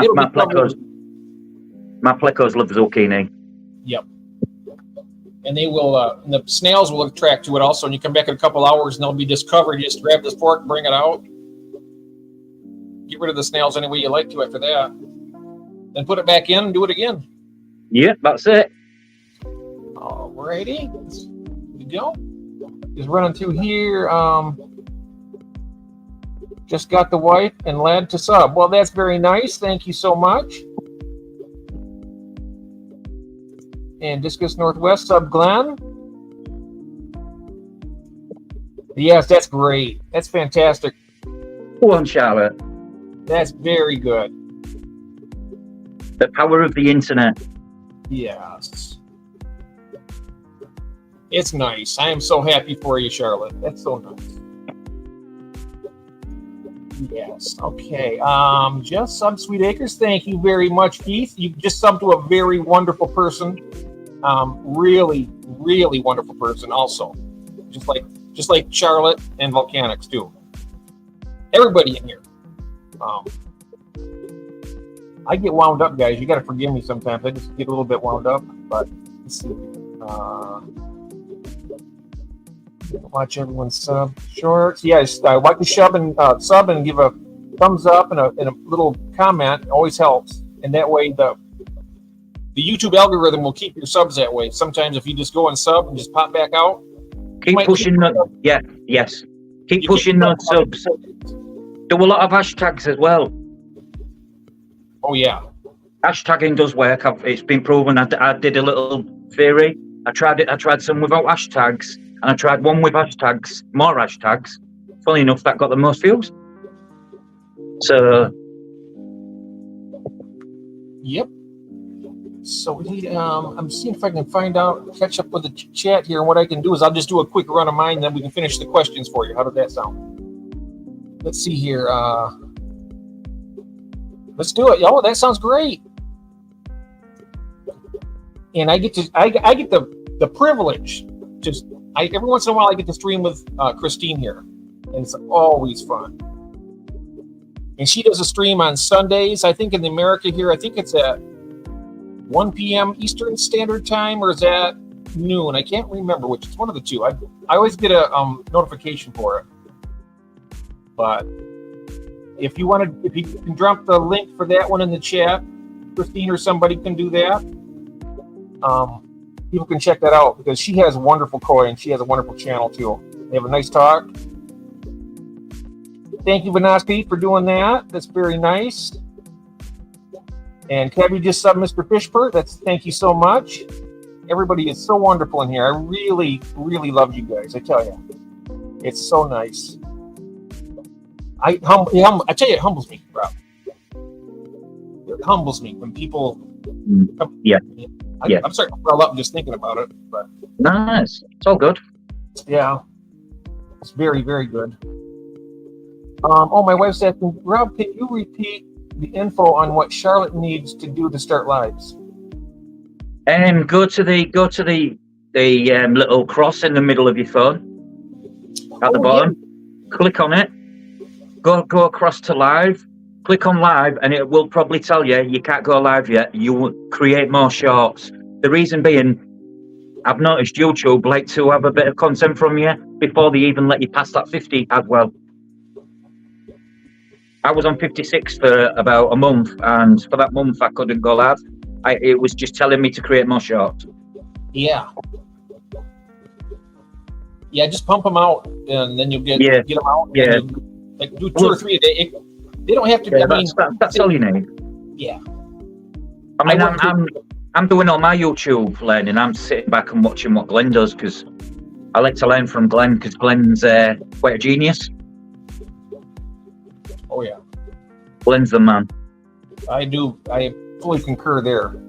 Volcanic says, honest to God, this community is one of the most nice communities come across such a long time. It made my heart smile. I'm so glad. It does mine too. I tell you what. You know, you might not see this mouth smile too much, but I tell you what, my heart, you better believe it, it's smiling right now. Really, Keith? I only need one more for 100. Yes, let's get Rob one more. Anybody out there who is not Rob, do it now. Let's make this a wonderful, wonderful day. I'll share all the information I have with you. It's been a great day so far, and it's only getting better. Right, I'm just going to change my camera over so I can have a cigarette. Yeah, already? All right, Matt. You go right ahead. I'm gonna go through the chat here, and then when I'm done, I'm gonna turn this camera around. I'm gonna actually load up the phone. Yeah, you can show some of your stuff. Yeah, I'll just go down the one aisle. I did my big tanks last night, so I'll do those. I mean, they're nothing spectacular. They're not planted really well or anything. They're mostly as long as the fish are happy, it doesn't matter what a tank looks like. Oh yeah. It's all about the fish, not about the tank. Christine is happy to do it. We all have goals, and it's much appreciated when folks help one another. You better believe it, Christine. She is wonderful. GB Shrimp Humber. I used to work at the original Shirley Aquatics in Birmingham in the 90s. Koi Heaven back then. Oh, I remember that show. Glenn should know that show. Discus North says thank you, and he's subbing everyone back. Thank you, guys. Here you go, FM nearly at 700. Fantastic. Corget Jeff. Oh yeah. Yeah, either cucumber or zucchini, or I use the yellow summer squash works really well too. The fish love it. Yeah, squash. Yeah, butternut squash. Yeah, and Charlotte says also the shorts with music, and also the music you choose on YouTube, that's legal. You can do that. Yeah, it's just backing music, non-licensed. Wednesday, when I had the AAA on Wednesday, that got demonetized because of the music that was put on the little clips that I had, and then also my short that I put up, which was also it's with the Star Trek music. It's legal on the short, but if I bring it in to show anybody else, like in here, they do a strike against it. But what I'm doing, you get red flagged. I can fix it though. I can go back. YouTube has a feature I can go back and just mute the sound on all those, and then I'll get all the watch hours for it, and there's no harm done. Yeah. There's no harm done anyway, really. It's just that if I wanted to do anything, I mean, I'm not a big channel anyway, so it doesn't make that much difference. You are a big channel. You're getting bigger. It's getting. I'm happy. Let's put it that way. As long as I'm happy, that's all. You're going in the right direction. Yep. Forwards, always forwards, Jeff. Yes, that's right. That's one thing I've been learning from you. Rob is a good friend. I'm telling you guys right now. He's helped me out a lot in these times. GB Shrimp, not really. The owners were asses. He said. Okay. Can you, Leonard, know the show? Yep. Me and the lad have been to Shirley recently, Humbercoy says. Gabby subbed FM. Thank you, Gabby. Mechanics, I see a new name in chat. I sub. Short notification. Oh, nice. I wonder if I missed that name. I might. Maybe have. A-Frame Daydream. Rob, Mr. Fishberg. Oh, thank you for dropping the link, Charlotte. That's so nice. Here we go. A-Frame subs. Thank you. Rob needs 1 for 100. Let's get it done. Kathy, I'm not sure if you subbed Mr. Fishberg yet, but if you didn't, please do it. I put hidden tags in. Oh, okay. In comments as well, guys. If you sub to me, leave a comment on a video and ask me leave any comments of anything that you would like to see, what you would like to know on future content, because I'm very interested to know what I can publish and what people want to see. Yep. And people in the UK and the United States. And Australia. And Australia, too. We're going to be doing in August an auction where we can auction off our stuff. In other words, you have something that you want to put up for auction. It's going to be really fun. And we're working out the details on it. So this was the reason, Jeff. We decided to do the giveaway of shrimp food, because then if I can get access to people's addresses via this, and this works smoothly, giving food out, it's a good platform to learn how to do the shrimp auctions, distribution wise. I mean, yeah. And I always, when I have like vendors, there is an auction they do already on YouTube, and it's for my friend Skipper. I'm getting the idea. He does 2 a year, and I thought, well, maybe I can do it a couple months later and have another one. To have a 3 a year, and just have one that I do. Needs a little bit of planning, but I think it could happen. Yeah, but he does a couple a year, and they always turn out good. He gets like 3 or 4 people. Yeah, some people get some really good. A couple lots of stuff. They'll do a little video of it. And I can show the video on, and so they can see what they're bidding on. And exactly. Live footage of what you're buying. Can you get any more real than that, apart from physically seeing it in person? Mm-hmm. And it's also good homebred stuff too. So it's really healthy and really nice for people that care about the hobby. So it's not like you're buying it from a big box store or something. It's really nice, and then I can say, well, let's say for instance that if I was in the UK and Humbercoy had some koi fry and I had a koi pond, I could say, yeah, I got these fry from Humbercoy. Yep. It's the camaraderie of it, as well as getting good stuff. You're actually intermingling with good people and having friends. It's just a really good thing all the way around. Oh, definitely.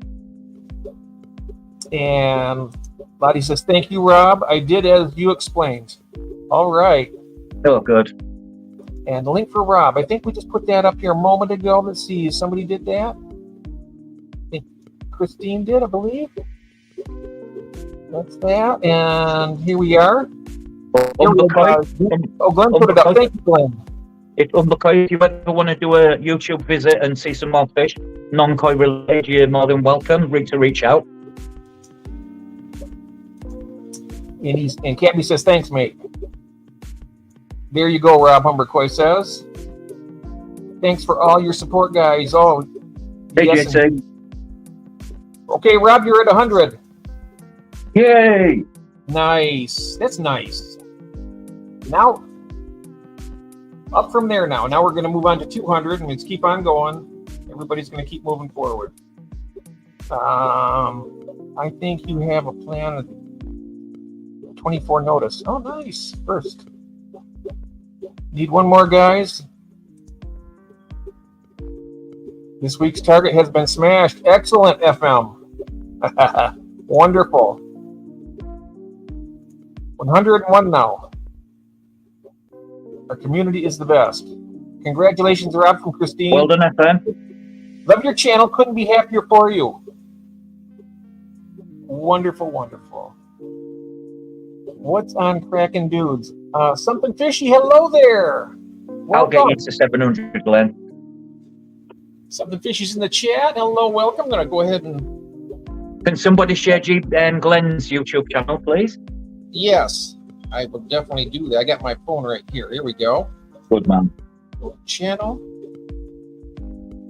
There. Share. Copy link. I'm getting pretty good at this, you guys. I mean, The more you do it, the better you get. that's right. There's Glenn's and that. All right. Perfect. And then let's Close see. up 50K. Let's find something fishy here. Where are you? Scrolling up the chat here. Let me see if I'm going to try and do it here. I think I can do it here actually too. I believe I can.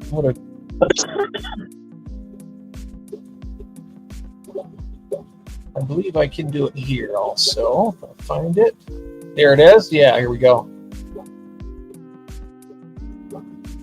That's so weird. When I'm doing it on the when I'm running the stream on my laptop, it doesn't give me the option to go to the channel from there, but I can with the phone. So if somebody could drop something fishy's link, I would really appreciate it. I'm still trying to find it on my phone, but oh, I found it. There it is. All right. Channel. Hit that button, guys. And That button. Hit that thumbs up. there we go. There we are. That was Glenn's. I just put Glenn's up again. I thought I had something fishy there, but I think I hit the wrong one. My eyesight isn't that great, guys. I got to get some new glasses at some point. Well, if somebody could drop something fishy's link, please, that would be fantastic. I'm sorry about that. For some reason or another, I can't even locate it on my phone here. If somebody could do that, I would appreciate it. Let's see. All right. So while you're doing that, what I'm going to do now is I'm going to turn this camera off. Go ahead.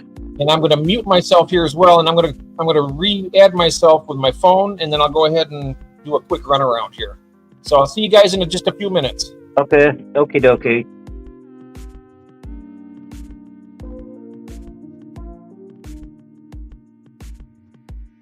I'll subtitle in at some point. Keep. Thank you all for joining in. Thank you for those that have just subbed as well. Much appreciation. I hope to share some content with you and learn something from yourselves as well. Because it's all about the learning.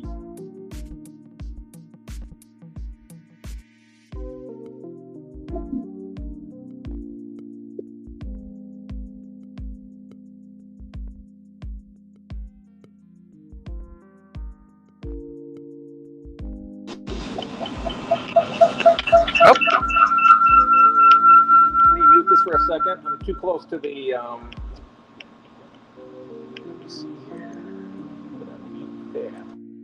Let's see, Jet Fish. Welcome, Charlotte.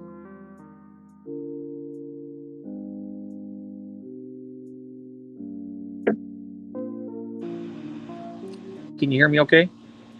Yes. All right. I'm just going to turn this up now. My volume on my phone. I just got myself muted on the other one. That way it works now. All right. Okay. Now I'm just going to do the camera thingy.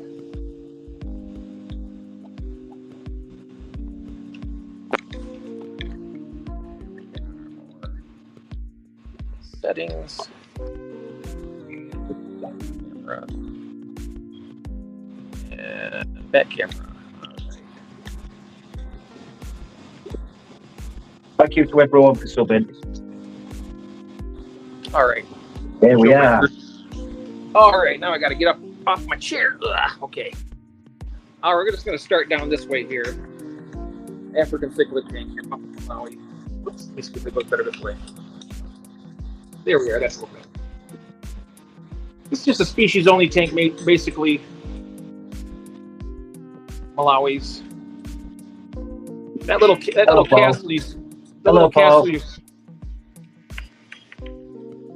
little castle in the corner there you see right there. That's my mother gave me that at my 10th birthday, my very first tank. I was a 10-gallon. So I've had that my entire hobby. And I'm never gonna get rid of it.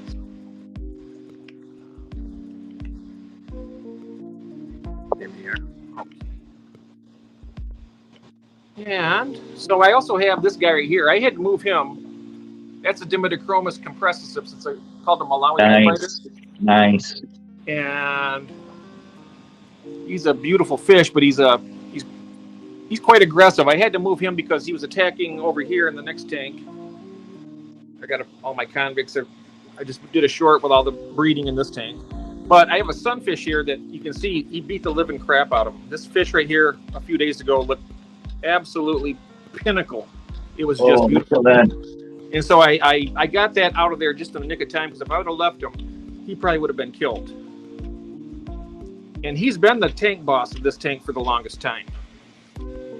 But I got a lot of these convicts in here. I mean, they breed like rabbits. These guys do. Little straight guys. Are them polar blue parrots? Oh, these are convicts. Oh, convicts. These are convicts, called convicts. The polar blue parrots are made from these. That would make sense why I'm thinking it looks like a blue parrot. Yeah. But the bodies on these are not quite as... Your sponge filters are nice and cycled. Oh, yeah. And I just squeezed these out last night. Yes, that's what I like to see. Healthy tank. Yep. That's just a plastic... It's got a lot of biofilm all over it.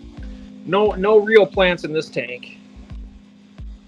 Just plastic plants, because they'll tear everything up. Yeah, they're not the recommended fish for lab plants. I do have a nice fish right up here that I want to show you. That's another one of the eye biters, but he's right in breeding dress right now. I don't know if you can see the blue on his face. If I can get him to move. Oh, that's a nice fish.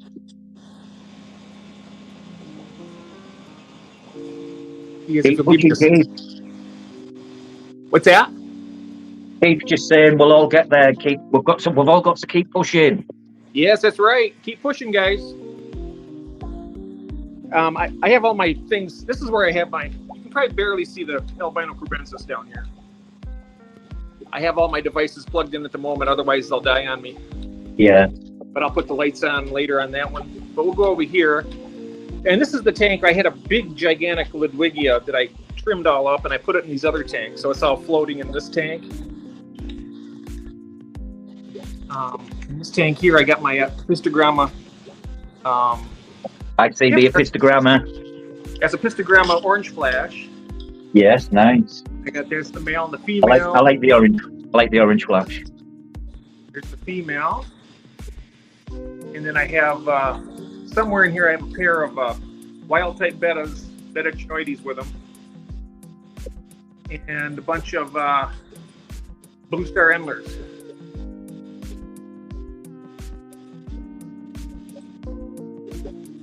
But I have like some moss in there. Nothing spectacular plant-wise, but I'm still pretty new to the plants. Let's move over to this one. These are the rosy red. Yeah, I see that. They sell those in here in this country as feeder fish. Yeah. And I was like, I don't use feeder fish. No. Bad I've practice. had almost a year now, and they are absolutely fantastic fish to keep.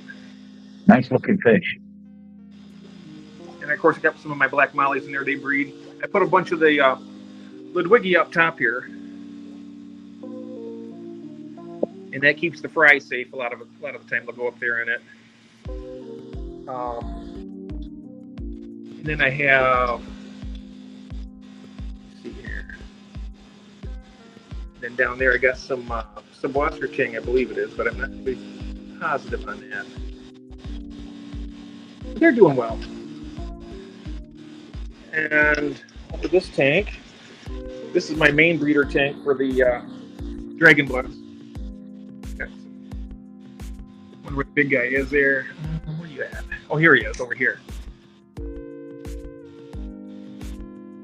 See if I can get a little bit. I got this one big convict. I used him to cycle the tank originally.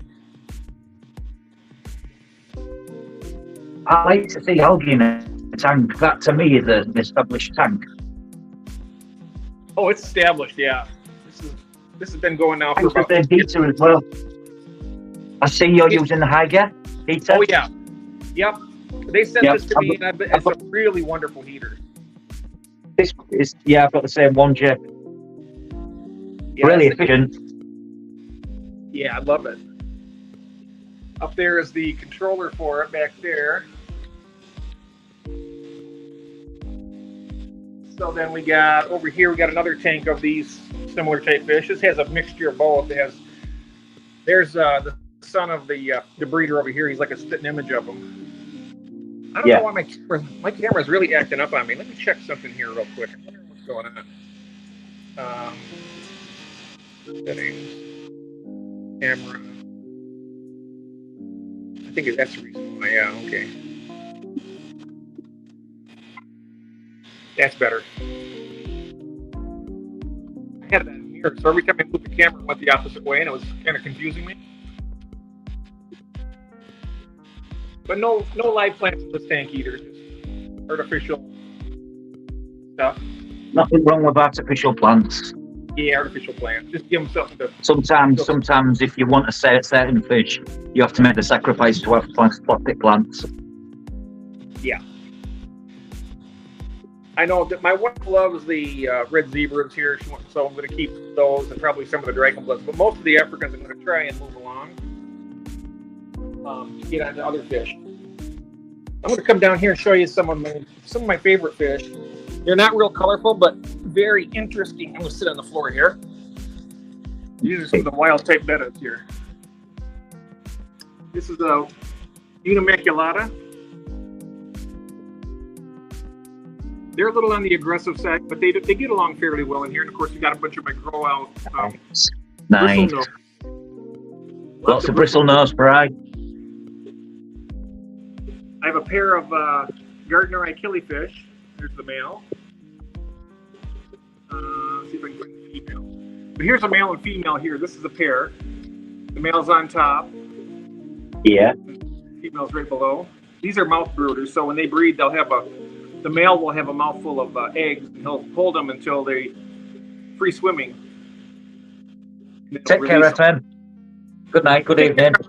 Thanks, FM. Good to see you, mate.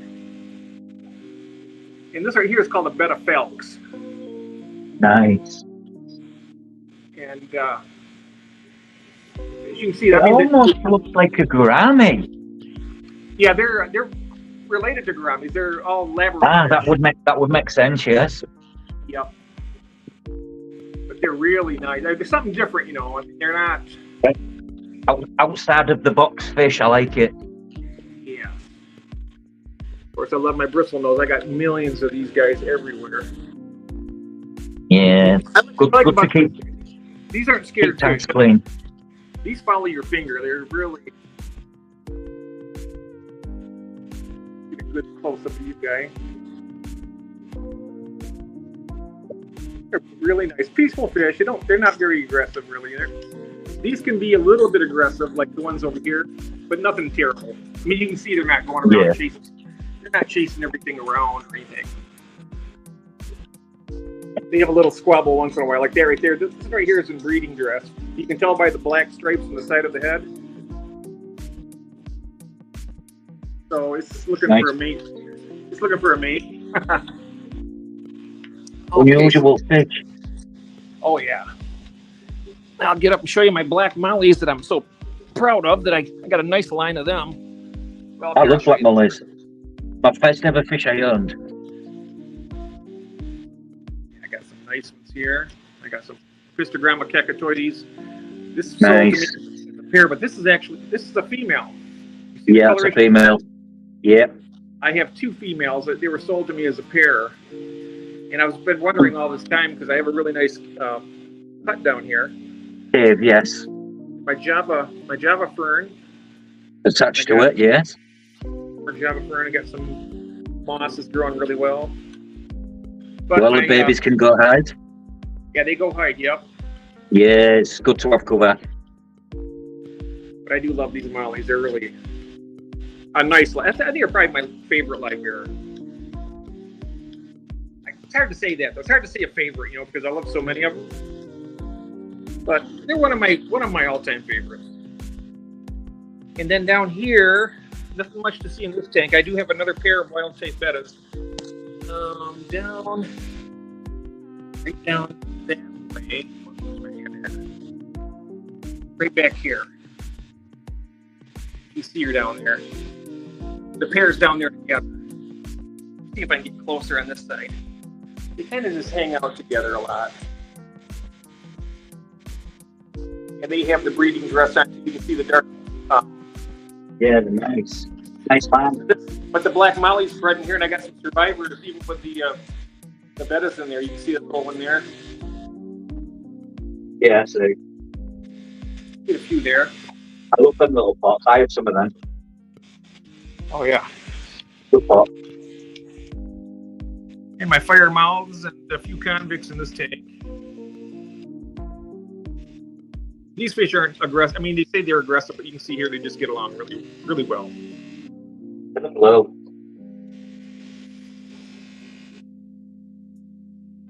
I got to squeeze these sponge filters out again too, so they get filled up pretty quick. Yeah. But I got more of the Ludwigia floating up here, and it's doing well.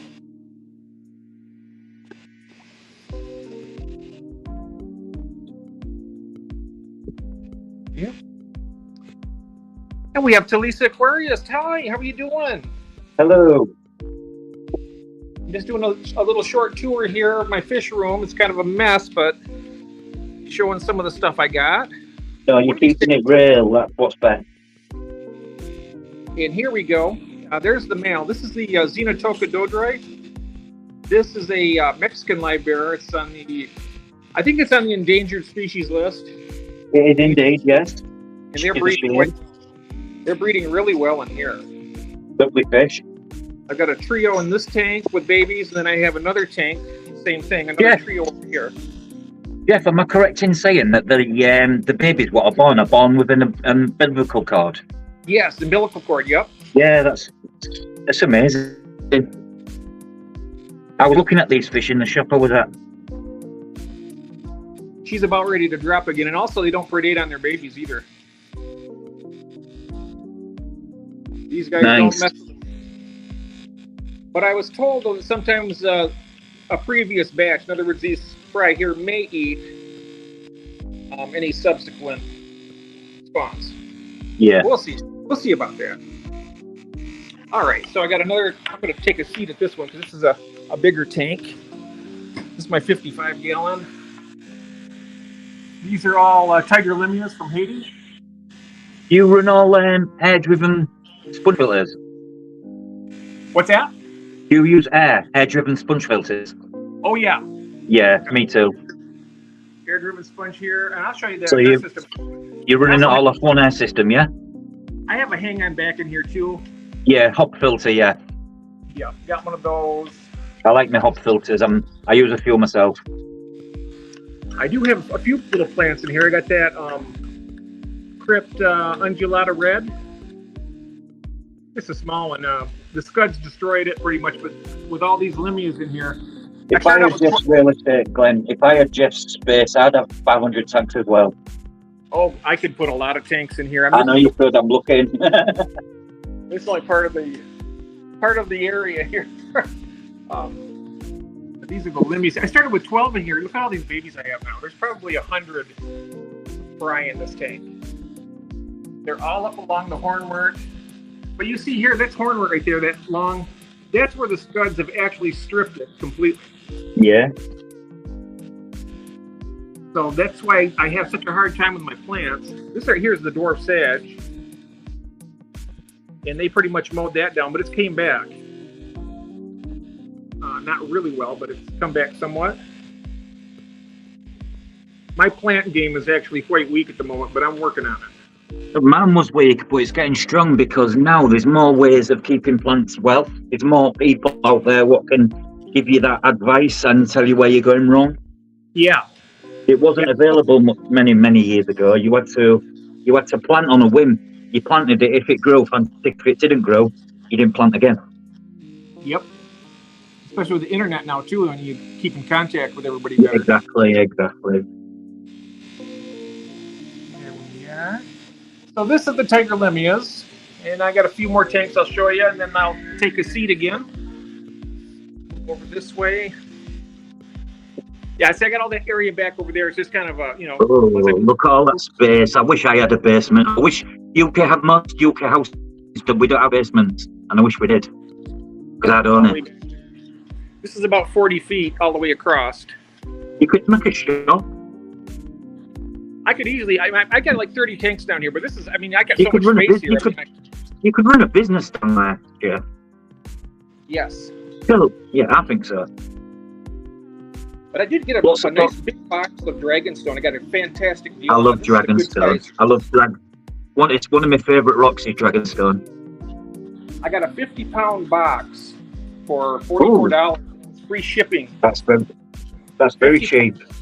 Oh yeah, £50,000, yeah. It was a steal. Here I just got some of my. This is the bad boy tank but you see they get along fine in here. I got my pair of pink convicts in here. Jeff, yeah. And Keith Coley, Six Fanatics on the chat. He needs making a mod so he can actually subscribe to YouTube. It's actually Keith. Oh yeah, let me go ahead and do that. Hold on a second, Keith. Let me put you on. Thank you a minute. Let me see if I can put you on as a mod. Keith Coley. Guys, wouldn't you just have a project space? Wouldn't you fill it? Indoor koi ponds, everything.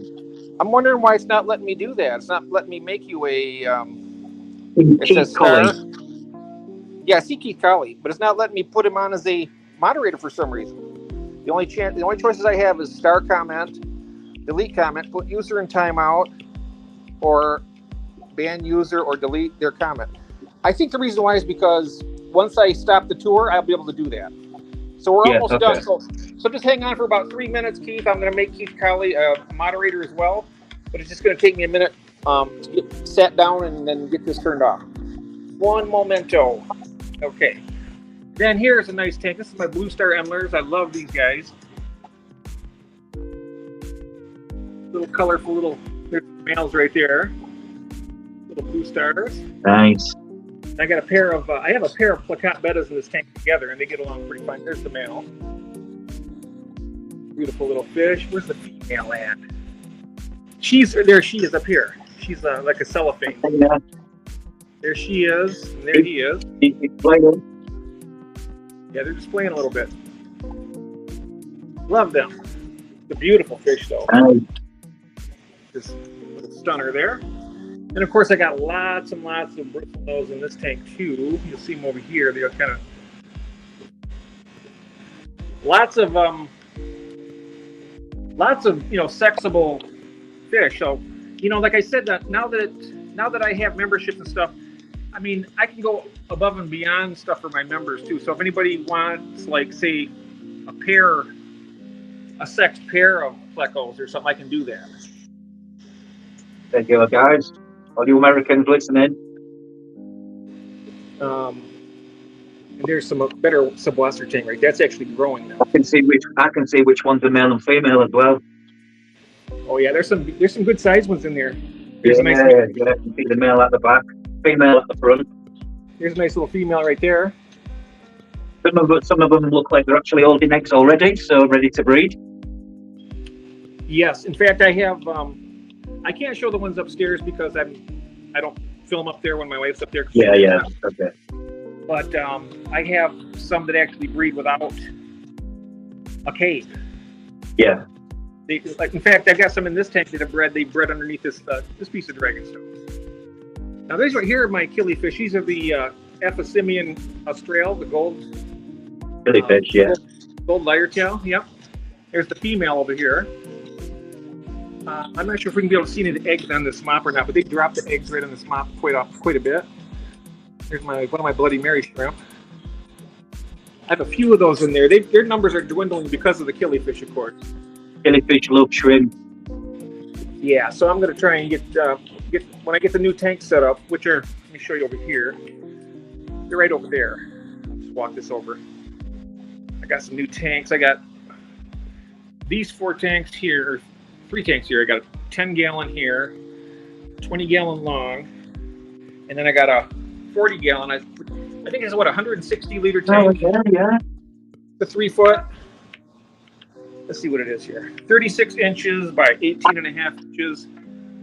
I use some Aquarium products. Yep. I get these tanks on over here as well. I got these tanks for when I bought these. Okay, they went up in price a little bit. But when I got this brand new, it's never been filled up yet. I got it for less than $10 for a 10-gallon tank. Nice. And then the other ones here were about stuff you won't get right here. Yeah, they're about $25 for these 20 gallons, which is still a good price. But yeah, I'm gonna get all this once I get my stand built up and we all these tanks set up. And I also have a couple over here. Back over this way. Got another new 10-gallon over on this side. I gotta set that one up. So got a few things in process coming. But that's it for my tanks. I'm gonna go ahead and thank you for that. Oh, very welcome. In the picture you see in the avatar here, that was one of my old Vieja Argentines. It's a really big, beautiful Central American cichlid that he passed away about 6 months ago. And I had it for about 9 years. That's not a real long lifespan. Yeah. Okay. So this, what I'm going to do now is I'm going to I'm going to mute myself here, and then I'm going to get the other one going. Okay, Jeff.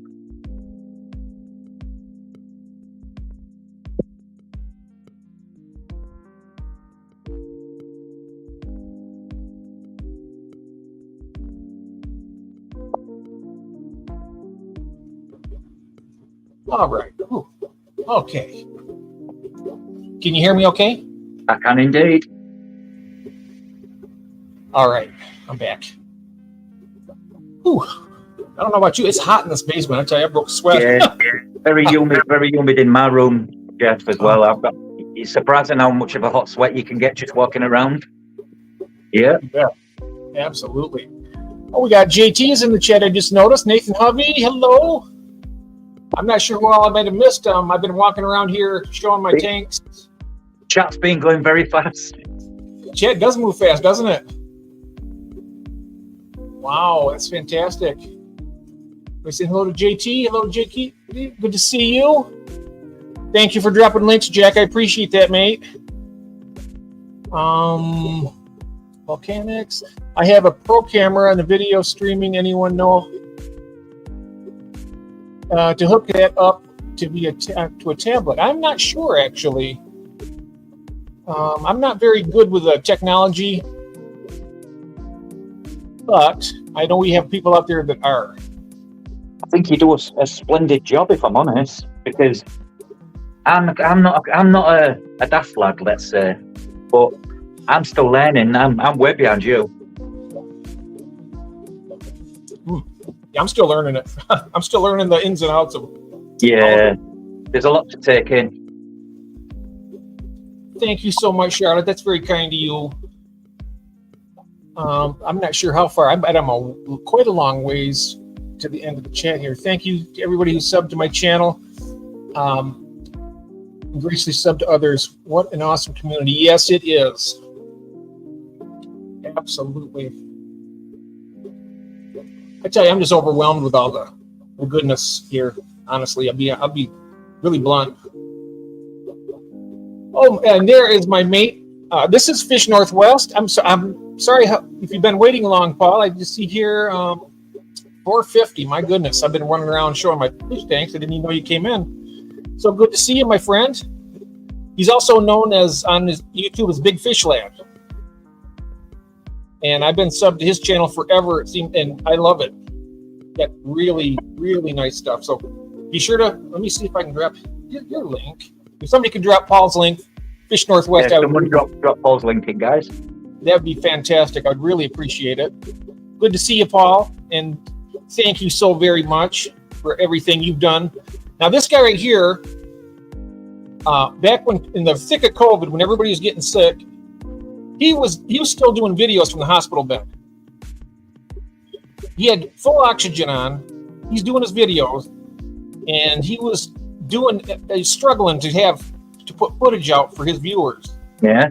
Say something that struck me hard.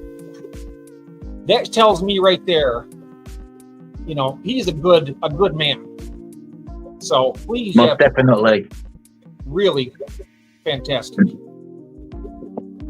And I even jumped on some people. I said, "Now you better get on there and sub him because this man's in the hospital. He's got oxygen on. Quit playing these games. Just hit that button." I got kind of feisty with him, didn't I, Paul? I think he remembers that. I don't know. I got a little bit feisty with him, but it was, yes. But he did that. That tells me a lot about the integrity of that man. Let's see here. Sorry, back my male Redfoot thinks he's a mountain goat and has just broken his heat bulb. Oh, wow. Broke both the heat bulbs. That's not good. Yikes. Wow. Northwest GB. There he is. Yeah, Lottie is wonderful. I tell you what. I'm so, when I met Rob, I met a lot of great people through Rob. And I do have some good, genuine good friends. Yes. Ones that these people, Glenn, Keith, and Charlotte, I consider lifetime friends. Yeah, absolutely. I like to help them all out. Absolutely, me too, and I will also. Okay, let's see here. My feed is gonna be excellent. I want fish content because it keeps my mind at peace. You know what? That's a very important thing. We were talking. Me and Rob have been talking a while about keeping our minds at peace and the hobby, how it helps. Fish are therapy. I tell you, my mind has been up and down and just spinning around like a dang tornado. And I have, I get wound up, and we all do. Yeah. Oh yeah. We all do. Yeah. But I'm trying to get better, and it's not. Rome wasn't built in a day, Jeff. Yeah. Takes time. Yep. One step at a time. And now Keith says he's 148 away from hitting his 1K sub. Yep. I'm not sure. Yeah, I think I'm 155 on mine or something like that. I'm not sure. But anyways, I'm not in a hurry. Fish are friends, not food. Yes, that's right. It says me who eats fish. Yep. That's why I bought those the feeder fish. They were so nice and healthy when I got them. Yeah, those too nice to be feeder fish then. Yeah. I got them home and I got them in that tank. They love it. I've had them now for almost a year. And I think I've only lost I got like 12 of them. I think out of the 12, I think I've lost 2 of them in a year. But I'm not sure why. But the rest of them are doing great. Good. They're really good. And we are. Sorry. Making a list. Who else sub today? You'll get that, Dave. Yeah. Well, we do our stream here on every Wednesday at 3:30, and then I try to do another stream with Christine whenever she's available. And then I have on Sundays, every other Sunday, we have MNC Aquatics. Now this Sunday we have it. It's at 7:30 our time, which would make it 12:30 in UK. It's kind of late, but if you guys are up and want to see it, come on in. I'm always awake. Oh, you're always awake. Yes. You're like I am. You're exactly like me. I'm usually like about 4 or 5 o'clock in the morning. Yep. Algae is my friend, especially in a shrimp. My body clock, my actual body clock is continental. Literally. I think I'm actually adapting to the whole planet now.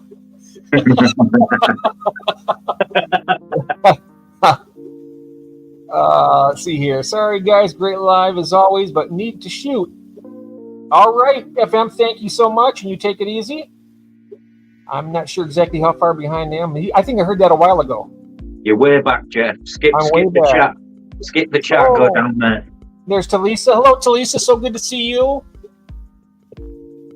She's got a fantastic channel also. I'm not sure if anybody's dropped her link. Actually, I don't. You know what I can do? She's been in the. I've seen her in the chat a few times actually, and so I'm just going to get back on here. I want to make. If you're still here, Talisa, well, you'll get it anyway next time you come in. But I'm going to make you a moderator. Don't forget Keith Colley as well, Keith.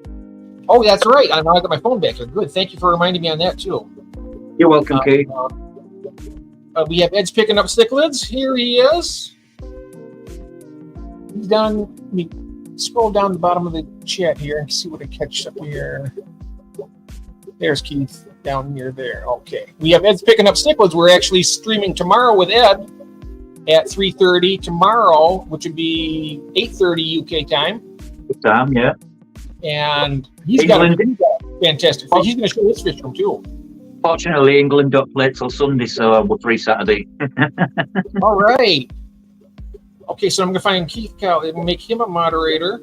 Okay. Good man, thank you, Jeff. There we are. And who else was I going to make in? Somebody else I was making a moderator. Do you remember who that was? Oh, Talisa. That's right. Talisa, yes. Yeah, she is such a nice young lady, and she's got a wonderful channel. As soon as I can find it here. What about Humbercoy as well? He's a nice guy. Who's that? Humbercoy. Oh yes, is he? I think I made him. Did I make him? I didn't. Oh my goodness. No, you haven't. I thought for sure I had you down. Then you can check everybody else's channels out easier. Yes, absolutely. Oops, I'm trying to find. Hello, Yorkshireman. I'm working my way here, you guys. Just bear with me.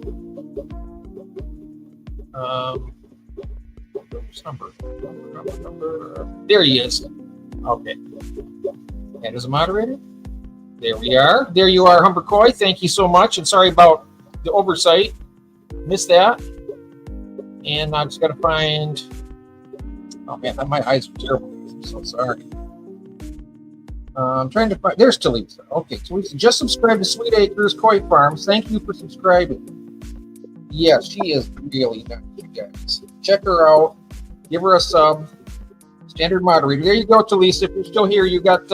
And make it easier for you to check out people's channels. Makes it fun, you know. You can stay right in the chat. Go check them out. Come right back. It's easy to do. You know, I just think it's so much easier to have moderators to do that. You know, plus they can flag up if you miss anything. You know, because people actually do care. Because nobody wants to be missed out, which is a nice thing to do. Which I notice in the community. Good. Absolutely. And I think I made it all the way down to the bottom of the chat here. Now we got yep. Aquarium Animals and Me. Hello, Alan. How you doing? I missed you earlier. Sorry about that. He's from New Zealand.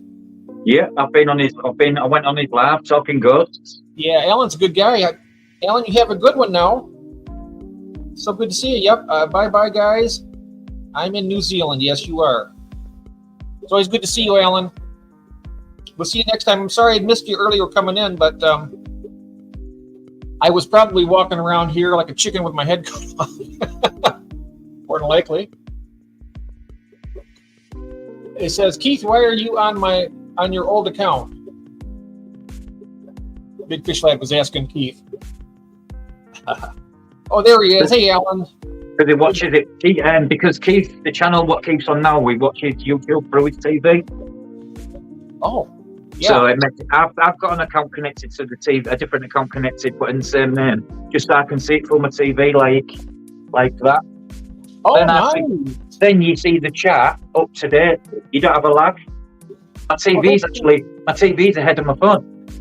Oh wow, that is good. The only thing you can't do, which is a shame, is chat from your TV, which I think in the future will be something they'll provide a little button, one of them, to something you can type with. And GB Shrimp is saying UK, NZ, Australia, and the USA on one stream. Yep. Yep. Sometimes even more than that, even. See, a few people are trying to hit sub milestones, so I thought to hit them a sub. I have a 9-year-old video on this channel. Wow. Nice. I think I did my first video about 3 or 4 years ago. That was when I started. Very nice. It certainly takes time, but with communities like this, you can build fast. It's shown tonight. Oh yeah. Volcanics is saying I use my Xbox so I can still play. There you go. Nice. I'm sure. I think you can do the same on PlayStation as well. That's a good thing. Get an Xbox. I use my phone to type. Yeah. And to drop links and stuff. And then I just have the camera through my little webcam I got on my monitor here. My channel is the 3rd YouTube channel. Had 2 before, but closed them, Glenn says. And there it is. And then on this channel, needed 10K views to monetize. Wow. And there is Melvin. Hello, Melvin. Welcome to the building. Let me give you let me drop your link in the. This is my friend Melvin, the good guy. And Melvin is in the house. Melvin is in the house, and now he is. There we go. Melvin is in the building. Pound MBIT or MITB. That's it. Melvin in the building. So I take it you play video games. I love video games. PlayStation, Xbox. I don't have either of those anymore, but I used to have them. Thank you, Umbakai. Thank you very much. I will check some of your content out, my man. Here's a question here. Quick fish question. But will 200-degree water sterilize my fish equipment? Yes. I bet it would. Yes. Yeah. Roundabout what? And I do a similar thing with my nets. I steam my nets, basically. After every use, all my nets get steamed. And if I just go to the other camera, 1 second. I'm getting the hang of this now, Jeff. You're teaching me well. Oh, yeah. I live and breathe video games. Oh, wow. We have that in common. I love video games. Each rack I have has its own individual nets, so I don't cross-contaminate any. I don't use this net in this rack or this net in that rack, and vice versa. I only have about 3 or 4 nets, so I do. What I'll do is I'll run it under really hot water, and hope for the best. I think set to the right temperature. I think tap water would be sufficient. Yeah. Use bleach. Umbakai uses bleach. But that's a good point. I also do sanitizing and a dip of hydrogen peroxide, but I use 11% solution because that stuff kills everything, and I can rinse it off without leaving any residue. I'm kind of with volcanics here. I don't like to use. I like hydrogen peroxide, and I see people putting that in their tanks for their algae and stuff. I don't do that. It works a treat on man. You've seen my rainbow tank, how it's nice planted. If you'd have seen it 3 months ago, it was covered in blackbeard algae. Oh wow. Absolutely. It didn't get a good start, but since I've added the amino shrimp and my pleco's back, everything's pristine. Oh, nice. Shrimp. Good cleaners, good cleanup crew. Some of these tanks in here don't have any plecos in them. There's so much biofilm and algae in these. Pleco would love that. Oh, I'm thinking about picking out some of my bigger ones. I got some nice, good-sized males. I'm putting in these tanks. I keep small juveniles in with my shell dwellers. Yes, the shell dwellers have a pop at them sometimes, but yeah, I got them mine too. Yeah, they Once I take that pleco out, the algae comes back. Plecos are amazing. I leave them together all the time. I got a big male in both tanks, and they will go up. They'll kind of like, but they're at the point now, Rob, where they when the little shell dweller, the mulgies go up to the bristle nose. He's big, so when they get up, he'll just kind of like shuffle himself a little bit, and they'll just back off. Yeah. He's at a point now where he's not taking anything off him too much, any crap off him, really. Let's see here. Another fish question. Okay. How to safely kill off the parasites living in the substrate from the issue I'm having in my tanks right now? Parasites. Depends what parasites are you talking about. When you say parasites, do you mean biters? Things like detritus worms and things like that? Because they're not a bad thing to have in your substrate because they're constantly moving it. Any food what them gets stuck, they're just not a bad thing to have. Some people don't like them. Some people like them. I don't mind it. Besides, and they make it to the top, they become a fish food too. Yeah, exactly. Detritus worms. Now scuds, on the other hand, if you get scuds in your tank, I've been battling scuds now for a long time. And I'm winning now. I'm scud free for the first time in 3 years. I've been fighting them now, Rob, for over a year. And 3 years. It's 3 years. It took me, Jeff, to finally get 3 of them. I'm not looking forward to that. I've done a lot of resetting, a lot of changing, a lot of new substrate, a lot of old out, a lot of new in. Oh God, I got a lot of work ahead of me then. I've put the hours in, yeah. You've got to, I suppose. I probably will too.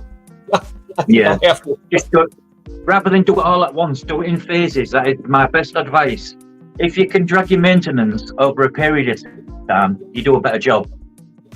But if you're lucky enough to be able to do all tanks in one day, that's a good thing. But at the same time, if I used to, because I had 17 shrimp tanks, the old RO system I used would only produce 60 litres of water in 6 hours. So I had to have my RO unit on for 2 whole days, 48 hours running, just to get enough water to do the shrimps. So I had to do my maintenance in blocks over a space of 48 hours. Staggering maintenance can be a good thing because we don't get any younger. That's right. That's right. I'm wondering if I took clean the tank out, took all the substrate out, and then just boil everything and start, just like put some really hot water. Empty, clean it out, give it a good soak in, leave it soaking for a couple of days just to see if anything comes out. Then totally empty it, dry it out with some kitchen roll, towel roll, and then fill it back up. But before you fill it back up, for the next 24 hours, just observe if any come out of the silicone seals or any, because they are notorious for getting inflated. Oh. Now, boiling them. Do they live outside of water? Can they live outside of water? They can actually, I think they can climb outside of water. So they can survive without... For so long. Oh, okay. Yeah. I wasn't sure if they had to have water to breathe or not, or if they were out of water for a certain amount of time, they would die. Yeah. Okay.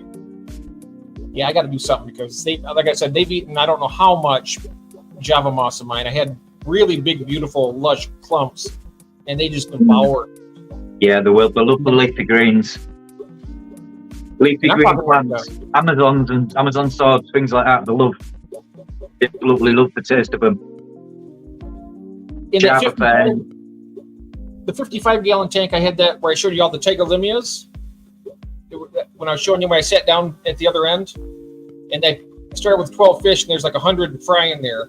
Well, anyway, in that tank, I had a water wisteria that was so big and so lush, it went up almost to the top of the tank. Yeah. And they completely annihilated that entire plant. It was so healthy.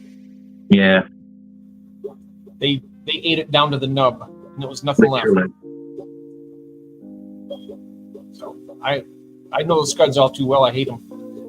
What bothers me the most is I paid for them to bring them into the house. I wanted to start a little scud tank. I thought it'd be cool to have a little scud tank, and I could just, take some out and feed to my pistos. The prolific and the hitchhike. I mean, sometimes you can clean something so thorough miss one, and that one can turn into 20, just like that. Yep. That 20 can turn into 40, that 40 turns to 80, and before you know it, like, ah! Yep. It's similar to similar to duckweed and Malaysian trumpet snails. You start with one. I don't like Malaysian trumpets. They're the one snail. I don't like them and bladder snails. Yeah. I brought the Malaysian in the house too on purpose. I brought one, and a friend of mine had one. Oh, can I get that snail? I've got thousands now. They do serve a purpose. They do serve a purpose, especially if you want your substrate or soil rotating. Malaysian trumpets can be a good thing. As long as you don't overfeed, you can kind of control the populations. Yeah. When what I like about it is when one of them dies, the other snails are going to eat it. Yeah. Well, so it's not going to rot and spoil. Dog world, proper cleanup crew. Yep. Do the full cycle: born and then eat, born and then eat, and born and. That's a cycle. That's life of the tank. Mm-hmm. Let me see here. Parasites. Do you get flukes in tanks? Humber Coy's asking, do you get flukes in tanks? I think so. I think some people do. Something I've never personally had to deal with. Touch wood. Internal parasites, you need to treat the whole tank. Yeah. Yeah, when it comes to internal, when it's internal, you've got to treat, because you're not just killing the parasite, you've got to kill the full cycle. Yep. I use levamisole usually for internal parasites. Yeah. And Keith's saying his rainbows love scuds. Oh yeah, okay. Hey, well, there's a fish. You can maybe try and get some rainbow fish in there and watch your couple of 6 rainbow fish. That's a good idea. See here, volcanics. Got general cure of levamisole, canoplex, and nitrofurazone. Yeah, that's good stuff. Yeah. Goldfish flukes are common. Let's try and make my way through here. Use salt and pretty much you've got covered there, volcanics, when it comes to what you need to treat. Goldfish flukes are really common. Still common, and that's the mistake what a lot of people make. They don't treat. They're bringing new fish. The fish looks beautiful, but 2 to 4 weeks in, and then they've got an outburst of fluke, and they don't even know what fluke is. Let's see here. Not too common. Let's say I've did ram's horn live in seals of the tank that were scrubbed and dried for 3 days. Wow. Did I miss the comment here? Where's that at? Can you treat in a bear? How about that happen too, Glenn?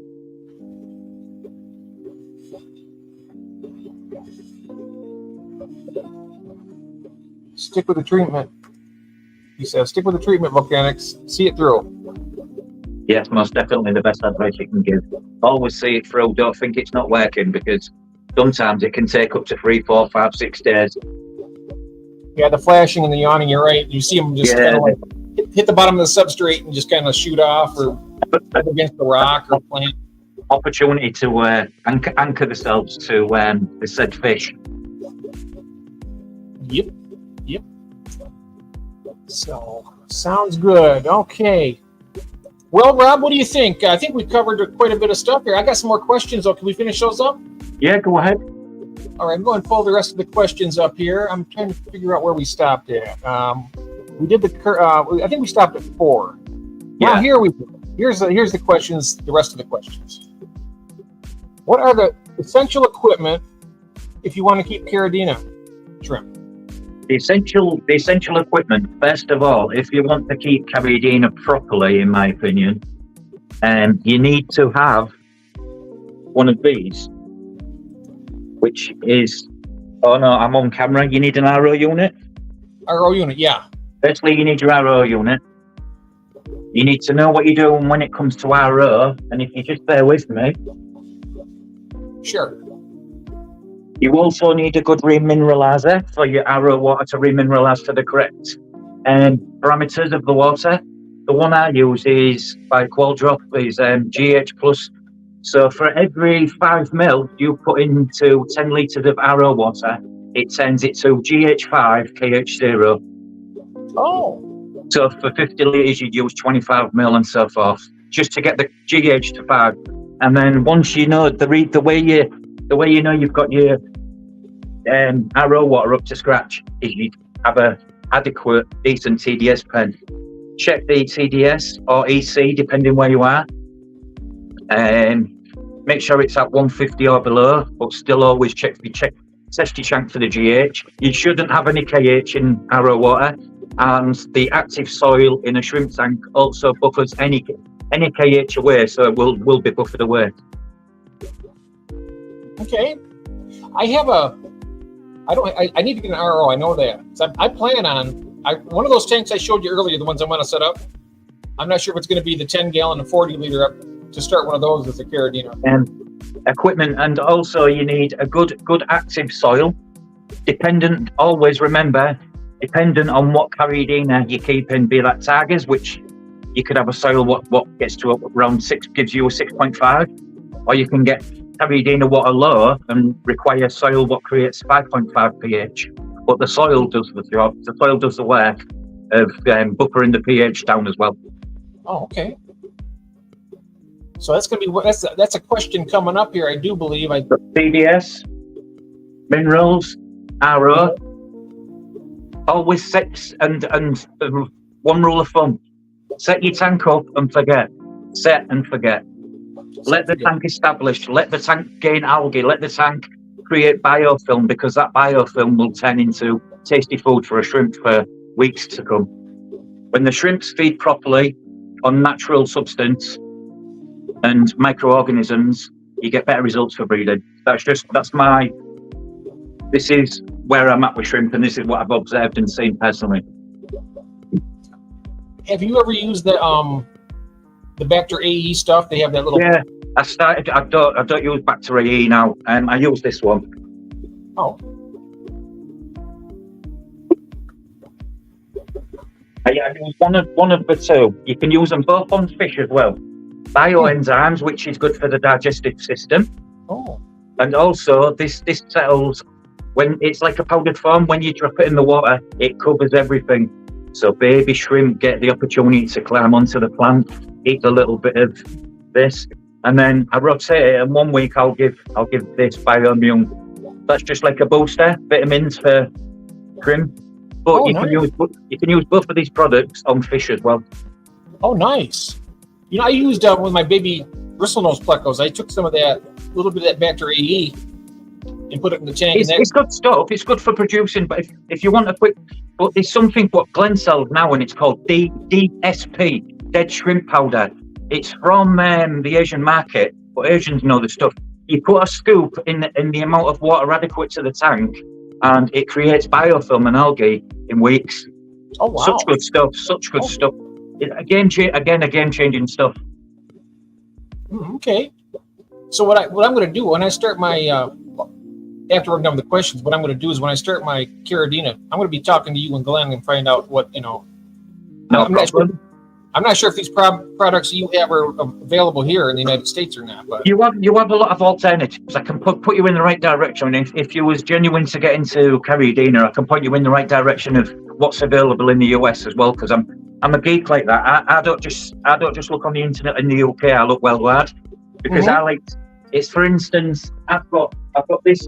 This comes from China. This is Chinese shrimp food, or Taiwan or China. Oh yeah. Yes. Nice. That's a tin of shrimp food, and it comes in like small pellets. Oh, nice. But shrimp go mad for it. Expensive, but it's a top-notch product. It's all down to what you feed as well. A good diet. But most of all, for that question, when it's essential equipment for Carradina, where you would start is RO. Learn your RO, learn what RO is about, what RO does. Then get your minerals to remineralise your water. Then look at active soils to add to your tank, dependent on which shrimp you would like. And then add the correct bacteria, seed that tank with a sponge if you want to, the way you do with some tanks. Get some of that muck into that tank and get it cooking. But remember that also at the same time, there is many active soils what leach ammonia. So if you want to do it the proper way, you're talking dependent on the soil you use. Some can be as quick as 3 weeks. Some can be as much as 6 weeks. Some can be as long as 12 weeks. They're still leaching ammonia. The only upside is ammonia at low level pH is not very dangerous. Yeah. So it's not too bad, but always do your research on an active substrate or soil. Dependent where you're from, some call them soil, some call it substrate. When I say soil, I don't mean soil from the lawn, from the garden. You're talking about like fluval stratum and ADA Amazonia. ADA Amazonia is the best of the best. Unfortunately, which one is it? ADA Amazonia. Amazonia. Okay, I've heard that. I've heard that name. You will have done. ADA tanks do the crystal white tanks and the Opti white tanks. Amazing. Okay. But a lot of this. Little money, yeah. You pay for what you get. Usually last for a year, 2 years? Good question. Depending on which soil. If you were to use fluval stratum, I can guarantee you, because I've tested it, within 10 months to a year, you will be resetting your tank because the buffing capacity of the soil has given up. The soil's become depleted. Soil's no good no more. So then what do? Me personally, I'd pay that extra money for that better quality soil, knowing I'm going to get 2 years. I have a tank sat here with soil what's nearly 2 years old. I've never changed it. I'm still getting the same pH. I've still got the same GH. Never lost a shrimp in that tank. The tank's only 25 litres, which is strange, which is about 8 gallons. Not even that, it's about 5 gallons. 5 gallon tank. Yeah, around there. I've overfilled. Basically, I always overfilter my shrimp tanks as well, because you'll always need next filter for the next tank, the next filter for the next tank, and you've always got one on hand. But the main thing for equipment is your RO, TDS pen. A TDS pen is not essential, but at the same time, if you didn't have it, how would you know you're remineralizing your RO water to the correct TDS? So technically, you do need it for remineralization. That's the only reason. Or if you want to go around said tank, just turn your pen on, dip it in, get the reading. There we have it. This tank runs at about 150 TDS GH of 5. But have a TDS pen. A TDS pen is needed for remineralization. At the end of the day, as long as you follow the instructions of how much mil per litre or per gallon, as long as you follow those procedures, you'll always get the right GH of 5 or 4 in your RO water to use in the Caribbean tank. There we have it. All right. Let me see. I'm going to pull up the next one now here. So another one. Also, I suppose I should have added into this also. There's probably, when you think about the essential equipment, you should probably say supplies too, because probably the food would be. Get a good source a good supply. Source a good supply. My supply, my go-to personally, is Glen. Okay. I get all my shrimp supplies from Glen. Okay. If I didn't have Glen, it closes many doors. Let's say since Brexit, you can't get stuff from Germany as easy. You can't get stuff from Poland as easy. So keep in business, Glenn. You got customers, right? I support Glenn and Glenn. I support Glenn and Glenn supports me. Yes, but he's a good guy. I tell you, he's a gentleman. This is not intent, but it's like a sponge. Inert. Mm-hmm. Oh yeah, inert. Yep. Inert. Yeah. Makes it lowers the. I also have. I'm not sure if this stuff would be of any use, but I have like the peat granules. It's supposed to lower the pH. I don't know if that would help. I'll show you exactly what I use. Okay. It's funny you should say that. Because what I also use it for my fish and my shrimp. But rather than having peat granules, I use dark water extract. It's like Oh yeah. black of the black. It's like black liquid, but it's concentrated peat, and it does your softens your water, softens your hard water. It lowers your pH, and it gives fish. It makes fish pop. Shrimp love I it bet too. that would help. That would help my wild type bettas, I bet, because they need a little bit lower pH. This is by ISTA. I'm sure you can get hold of ISTA in America. ISTA, ISTA. Okay. They make the breeder boxes. They make the undergravel filter trays for UGF boxes. That's what my breeder box. I have 2 of the ISTA breeder boxes. Yeah. Good brand, good stuff. I like them. I mean, they're just as good as Fluval, about half the price. I don't like. Gil's in the chat from Australia. Hello, Gil. Welcome, mate. Gil's here. Okay. Hello. Yeah, I'm just here. We are. And then we are.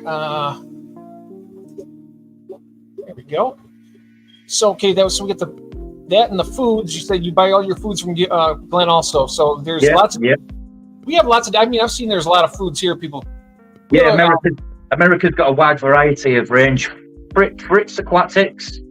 They make a lot of shrimp related stuff. Brightwell Aquatics. Brightwell do a lot of shrimp, Caridina shrimp products and near Caridine products. Brightwell's a very good product. The remineralizer for Brightwell, very easy to understand when it comes to measuring out, because it's 2 mil on the Brightwell. For every squirt of the bottle, it's 2 mil. So if you need 5 mil, you do two squirts and a little bit. Job done. Add it to your RO water. Put the RO water mix into your tank. Set and forget. 6 weeks time. Put your shrimp in. Boom. Thank you. Nice. Very nice. Let's see here now. I'm going to pull up the next one. We got here. Okay, here we go. What are the best types of Caridina to begin with? If there is a another very good question. Dependent on your knowledge, your research, your background, that's like if you want to study that shrimp and you really put the effort in, you could keep Tibes, Michelins. I mean, I'll switch the camera around. I'll switch the camera around and I'll show you some. I'll show you a good starter.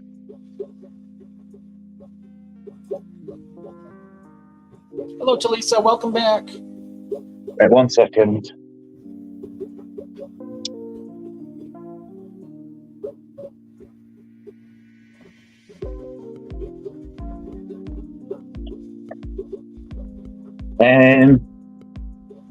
Let me get back to the screen. If you wanted to start with something, I would go for something low grade and like crystal shrimp. I've seen crystal. Crystal reds are a good shrimp to start with, but something like this, your bloodshot, your Caridina, these have tiger genetics. Caridina shrimp with tiger genetics tend to be more forgiving. So if they contain tiger genetics, they're a lot less prone to die, basically. So if you're using in soft tap water, these could survive in soft, as long as it's soft and the pH content is not above 2. Okay. But most people start with a mix, because when you come to making a Skittles tank, you get a proper Skittles tank with your mixed Caridina. Oh, and right now, he's saying eyes off my shrimp. Oh, does he want the tiger tangerines? Is that what he? Keith wants about 2 or 3, 4 different ones from here, and he wants to see what he can create from one tank to create to another tank to create, basically make your own shrimp, which it's achievable, Jeff. With all the mixed shrimp in here. Caridina genetics are different to Neo-Caridina. Neo-Caridina eventually breeds wild type. These are different. These breed true. So if you put a black and white and a red and white shrimp together, you're going to get a red, black and white shrimp. Oh, nice. I love the black and white. If you put a black and white, pinto to an orange tangerine tiger, you get a mixed tangerine tiger pinto, which is called a Michelin. Ooh. Michelin. They're actually, basically, it's a fancy name for a hybrid cull. Ah. And when you say cull, it's just because it's not a purebred, but it's something that Doesn't make the grade. Doesn't quite make the grade. You need to remove the culls. Selective breeding. If you want to breed something nice, you have to take the weak genetics out. So if you see any shrimp that are containing one or two bits you don't want, you remove that shrimp and put it into another tank. Right. Which in turn, the next generations of shrimp after that, F generation 2, F generation 3, F generation 4 will be better and better shrimp. I mean, look at this one here.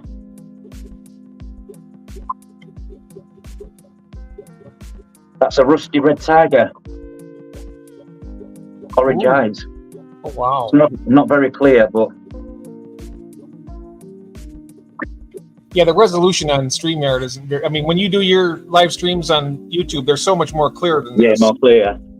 Well, yeah, I would start with something what's got tangerine tigers, tangerine tiger, raccoon tiger, wild type red tiger, wild type white tiger, bloodshots, or mixed. I would not jump in at the deep end and go for a £300 shrimp. Yeah, you wouldn't want to go for a massively expensive shrimp, just something that, £2,000 worth of shrimp in there. I do like the crystal white and crystal black, the crystal red and the crystal blacks. Yeah, crystal reds and crystal blacks. You have all your crystal reds there. Yeah, I like those too. I mean, they're nice looking shrimp. Now, right there, the bigger, it's white and it has like red spots on its head, and K12, I think it is. K12. You know that, yeah, K12. Is that K12 right there? Yeah. It's above K12. Two variants of K12. Oh, okay. I like the looks of those. Look beautiful. That's a nice one as well. This one's known as the no entry because it's got the no entry sign. The red circle. This one's known as a Hinamora because it has the Japanese flag. This one and this one. Keith is saying crystals are so 2005. Keith is saying. Right, I'll come back to you.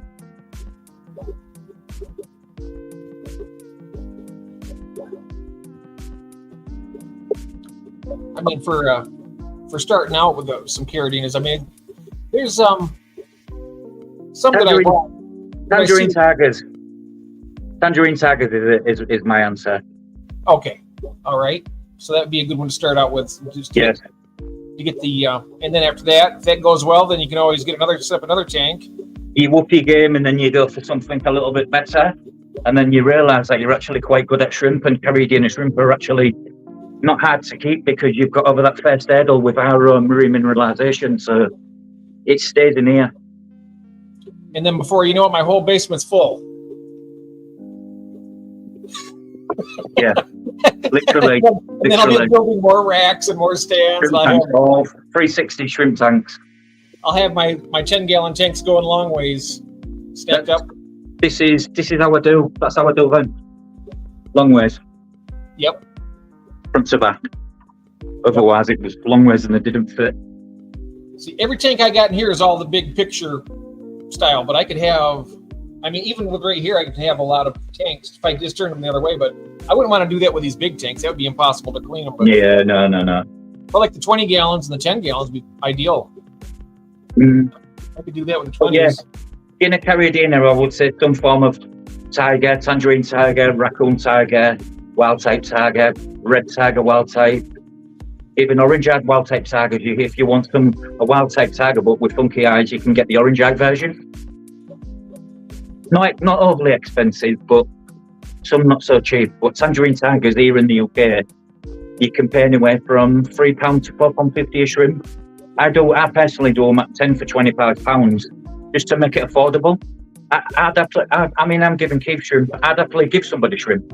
Because Keith's listened. If that person's going to truly listen and want to learn shrimp like Keith has, I'm more than happy to provide them with their best shrimp to start that next and next and next. Because with one tank of mixed shrimp of Caridina, you can create new types. You'd mix them put them to a new tank. You then breed new types from them. You put them to more tanks. So it doesn't ever start with one tank. There's always tank 2, 3, 4, and 5 going on in the back of your head. We have a joiner in the chat. Mike Myers has joined us. I like fish bones too. Mike, oh no! I like the pinto. I seen the pintos one time. Is that it like spots on it? Yep. This is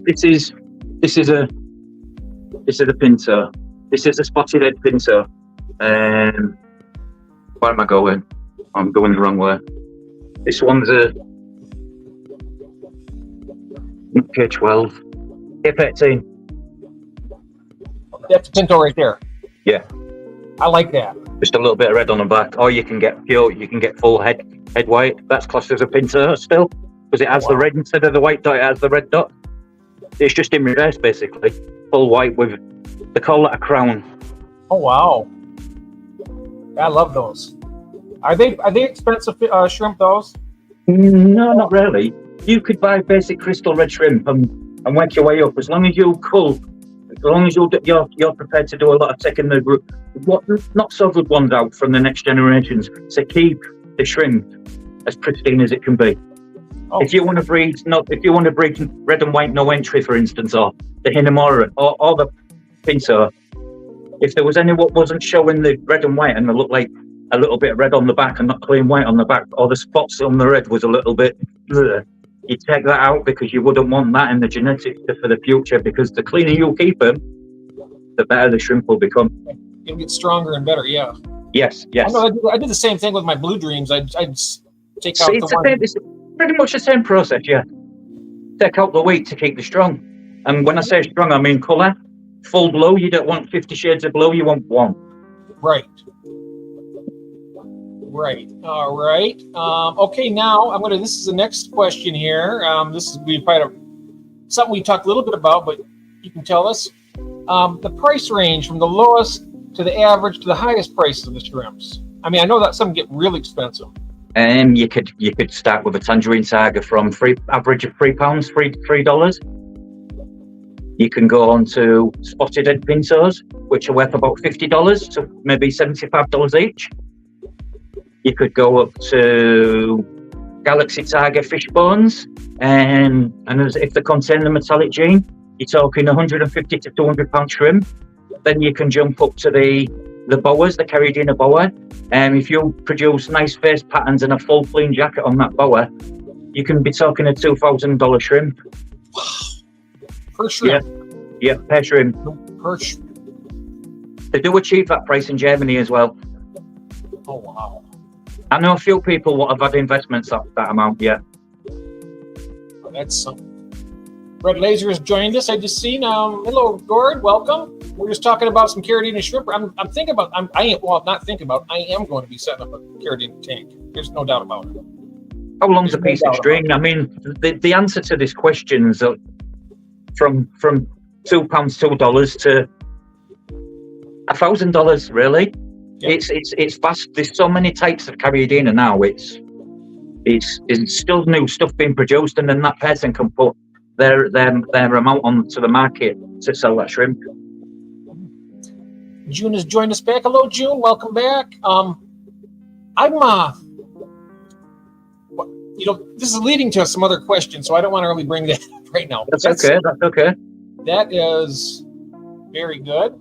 Let's go to the next question here now. We're on question number 8. How thick is your wallet? Yeah. Yeah. So, speaking of which, you get to the point where you're keeping your shrimp well. I mean, of course, it says, are Caribbean shrimp good for breeding for profit? Well, like anything in life, if you want to have something, to create something, to me, it's an investment. So the outlay, unfortunately, you can and do make back. But the main thing when it's good for profiting, you need to have connections, you need to be networking, you're a spider web, and if you're only a small spider web, your connections are small. So my method and theory is make that spider web as big as possible, because every one of the bigger that spider web gets, the more people you'll connect with. The more people you connect with, the more profit you make. Just like with anything, you put it in front of more eyes, more people are going to be able to see it. It's all down to the audience, yeah. So that's great. And then, like when we're doing our streams and our videos and our auction, all that kind of stuff, people are going to see that. And then they're not. I don't see them as I'm buying. I see things as an investment because I can create from that. I can create from that to make money to buy the next lots of fish food, my next fish, my bag of sand, bag of soil. Yep. And it keeps it rolling. That's what I do when I sell my mollies, my other fish that I breed. Like, when I take them. If you network and you build yourself up in a community, you do start making a lot of friends and connections. And I don't need a social platform to sell shrimp now. I have people I can go to. I can say, do you want this shrimp? Do you want that shrimp? Yep. So I'm at a stage now where I don't need to connect. If they want something, they'll come to me. So with the right connections, that could be a profitable thing to do. Yeah. And a lot of hard work. We have a gentleman here in the United States. His name is Grant Eater, the Garden of Eater. I'm not sure if you've ever seen him on YouTube. It's called the Garden of Eater. He Yeah. 500 tanks. 440 tanks he has. And he does his water changes over a space of days as well, and he does big water changes. Usually people only do 10%, but he spaces his over a long period of time, so he does a more amount. It makes sense really when you've got 400 tanks for one person or a couple to actually be able to manage that. It's a lot of tanks, it's a lot of litre of water, it's a lot of gallons. Oh, I'm sorry, June. I wasn't really sure exactly. We were rolling, and I did a little tour of my stuff for a second. Let's see, but we've been going now since 3:00, so we've been going for 3 hours. So I think we will be ending it here in a few minutes, but I still have a few more questions. We'll run through those, and then we'll be done. Everybody saying hello to Gord and Fishy on. So good to see you guys here.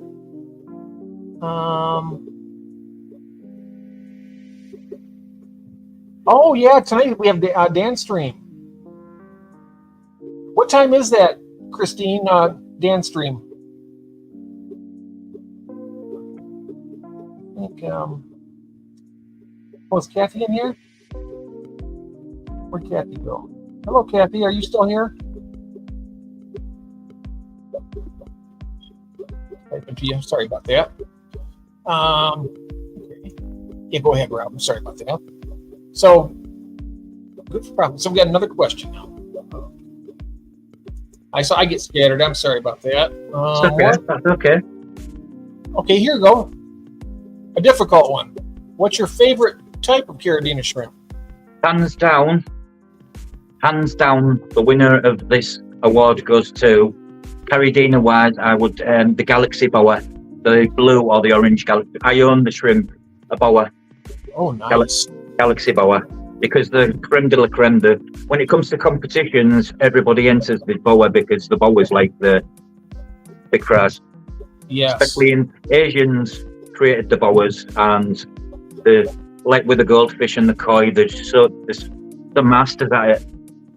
Oh, nice. But yeah, the Galaxy Boa, Hands metallic blue. Excellent. Okay. And then we have here. This could be a hard question here for you, probably. Well, maybe not. Okay. I have a feeling which way this might go, but I'm going to bring it up anyway. Number 10.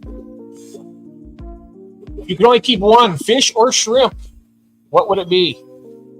I mean, this is just a hypothetical question. If you were only able to have one or the other, what would you choose? Right now, I would have to say fish. Fish have the strings to my heart right now. Shrimp, I still hold a lot of heart for my shrimp. I am coming back with the shrimp scene. That might change when I get 5 more shrimp tanks. I might go over to shrimps. But right now, 90% of my fish are breeding, eating happy, showing full colours, so fish. But with that being said, it isn't a wonder if you can have both at the same time. That's even better. If only. Thank God we're able to have both, and without having to make that decision. I don't do choices. Oh no. I don't know why I come up with those kind of questions like that. They weren't bad questions. But it's a weird question. I mean, I don't know why I come up with those kind of questions. Like, if you only have one of this, either this or that, what would you choose? It's like, you know, which kid do you want to keep, or which? Yeah, the blonde head or the brown head. Yeah, right. Let's see here. Just catching up with the chat. We're gonna probably.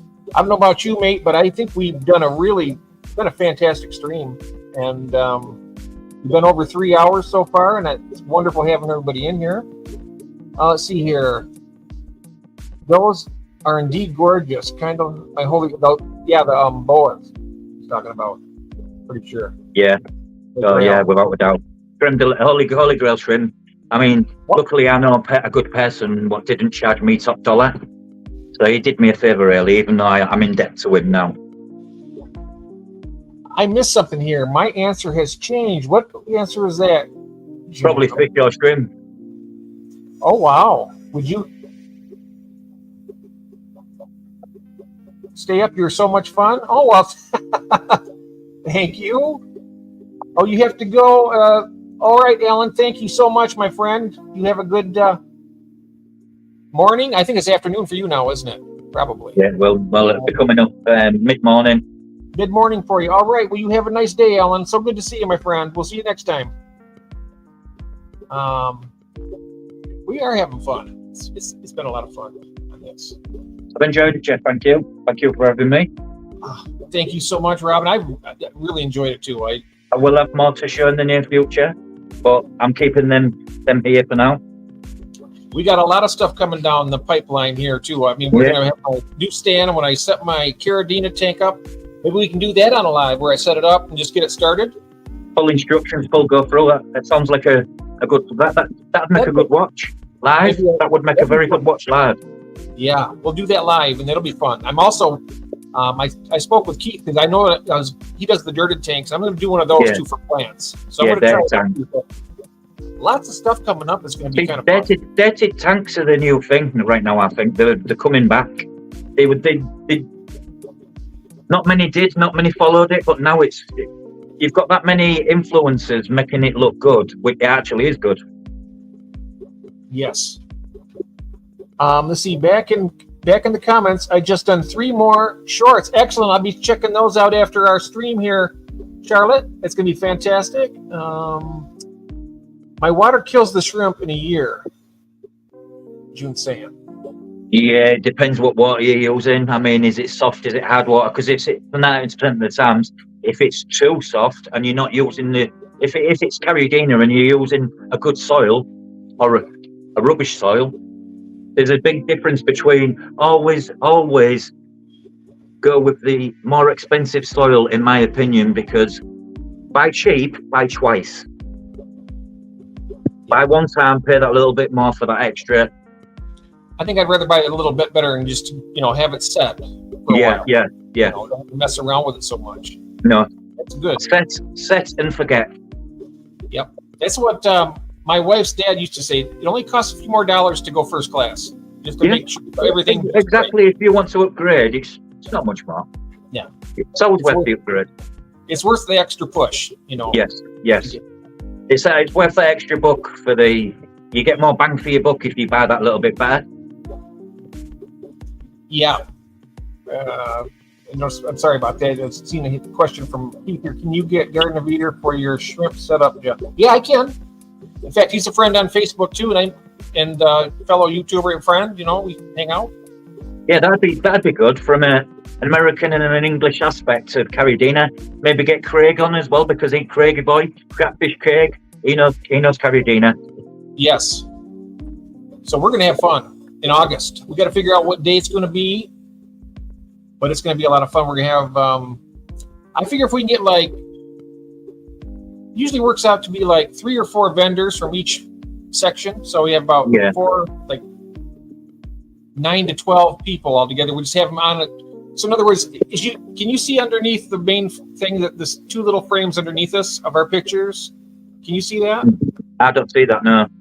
Well, what happens is we'll have 3 of us up here. There'll be 3 of us on the screen. Yeah. I understand that. And then underneath it, there'll be 3 people. We'll bring one up at a time from each country or whatever. So one from Australia, do him, and then he'll have say 1 or 2 lots of stuff he wants to put up for auction.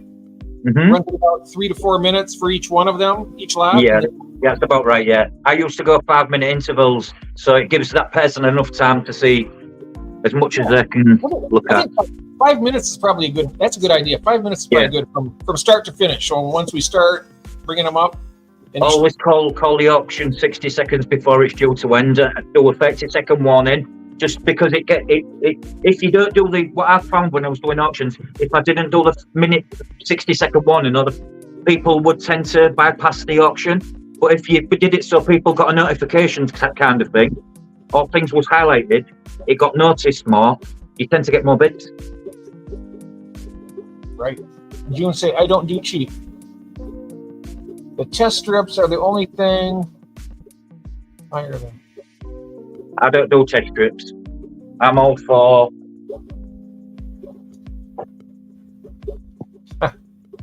I have a box full of test kits. I have various test kits because I have NT Labs, but NT Labs doesn't provide, or the pH only goes below as low as 6. So I had to invest in the Serra Low pH, which does a reading from, I think it's 6 down to pH of 4. So unfortunately, you had to buy that to supplement your old NT Lab. But this is my go-to. This is my baby. This is my life. This is how I know my tanks are right.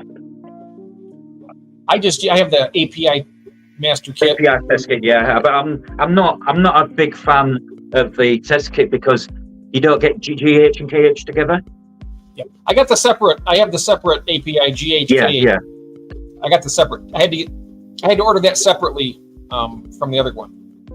But yeah, this is my kit.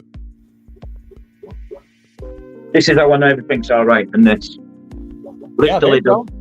Yeah. Have a little sniff. See here, Lottie says, I reckon if I post 50 shorts and get 100 subs, it will let me go live. NC Labs, guys, NC Labs kits all day long. NC Labs, okay. NC Labs.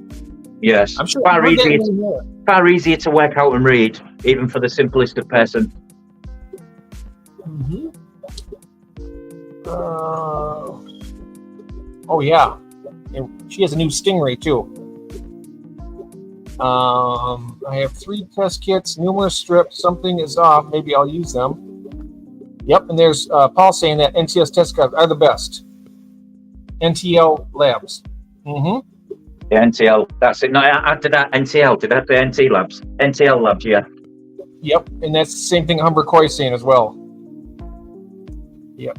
A water change is like chicken soup for us. Yeah. Yeah, with the koi. So welcome back, Glenn. Hey, Dad. We've been having a good chat about Caridina shrimp. Let me see if I have any more questions. I might have one more. I'm not certain. Let me take a look and see if we got them all. Oh, nope, that was the last one. The last question was that one. Keep only one or the other. Fish or shrimp? Glenn will hate me for saying this, but fish. I'm still keeping shrimp, but I'm coming back shrimpers. Yep. But luckily, like I said, we don't have to worry about that because we can keep both. Glenn. Thank goodness for that. This live is not sponsored by NTL Labs. Nope, not unless they want. It should be. NT Labs, if you're listening. That's right. Yeah. Send us a test kit, and we all love you. We all love you, man. That's right. Jimmy P's back. Hello, Jimmy P. Thanks, Jen. And Glenn. Yeah, my last shop purchase was fish. Oh.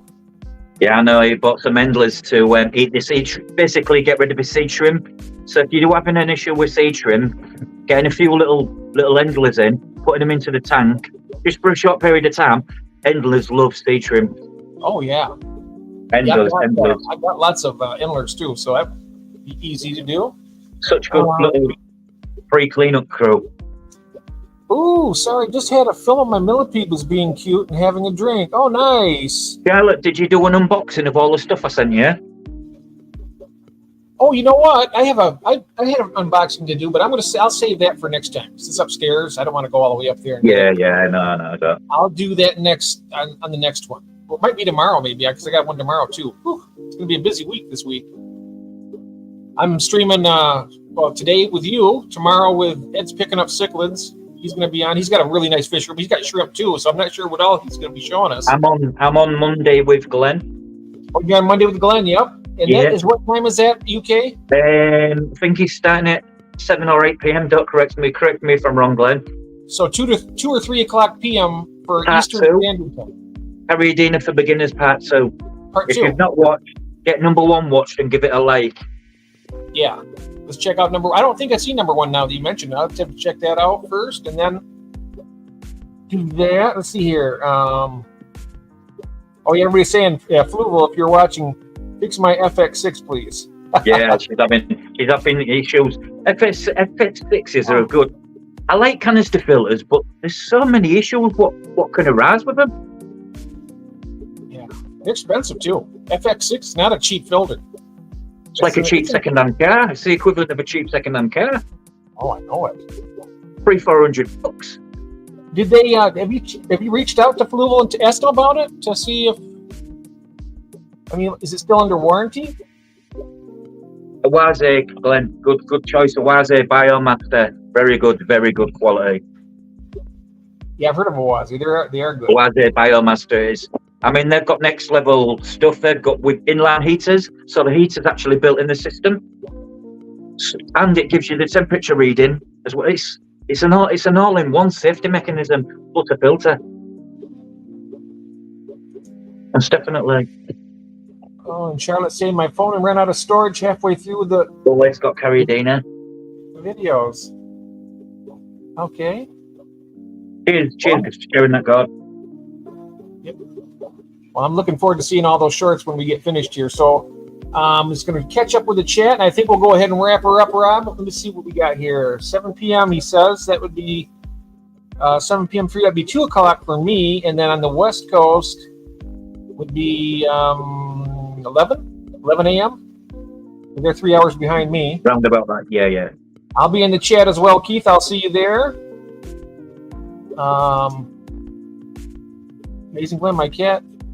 We love your food. Oh, nice. The big mama won't eat anything else. Nice. His food's good food. Oh, and here's Ed right here. He says he has around 30 shrimp tanks. Yeah. Mostly. Nice. I'd like to see that because I love Carriedina. That's tomorrow at 8:30 UK time. We'll be here. Right. Oh, really? That's good. Yep, that's tomorrow. I'll be on for that. Nice. And then I'm not giving a second hint. Oh, free. A free FX6 is a good free FX6, sir. A free one. Oh, okay. June has a lot of experience with those. Take the impeller out and clean it, reassemble it. Yeah, sometimes it could get trapped air a lot as well. Yeah. Even rocking your canister can tend to sort things out. Just make sure your seals are nice and tight. Yep. Wow. Look at this. She has 19 FX6s running right now. 19 of them. That's some. She has over 100 Oscar fish in her fish room. Okay. Heavily filtered. Yeah, makes sense with the FX6 filters. 19 if you need that bang for your buck of filtration power. I had no idea you had that. FX6s. That's a lot of FX6s. A lot of FXs. That's a lot. Alrighty. So let's see here. Just running down the chat. Last resort to get a tappy tap and bang it a few times. There you go. A few times. Right. Well, right. I'll tell you one thing. I've had a hell of a great time today with you. I'm just gonna reply to Humbercoy here. I'm a black and white. He'll know what I mean. It's which rugby team? Rugby. He's asked me, am I a red and white or a black and white? I'm a black and white. Black and white. Oh, who's asking that? Humbercoy. Oh, okay. Black and white. Let's see here. It's in my blood. And they are breaking at one at a time. I see. Fantastic, Humber Coy. Yeah, great news. Good. Yeah. Wonderful. Well, I want to thank you very, very much, Rob. Big respect. For everything, not just being on the stream, but for helping me. Back at you, brother. I'm here always. I'm not going anywhere. Good. That makes me happy. I want to line up everybody else as well. And everybody in the chat, thank you so very much. Love you Yeah, all cheers, very guys. much. Appreciate it. It was so nice. Had such a great time today. All the sharing and caring we've had today, it's been overwhelming. And I really, I'm going to I'll keep coming back. Never give up, never surrender. Never give up, never surrender, just like on Galaxy Quest. Forwards, always forwards. Exactly, yes. Yeah, absolutely. Well, if you take a step back, take 2 steps forward. Yes, absolutely. Telling you.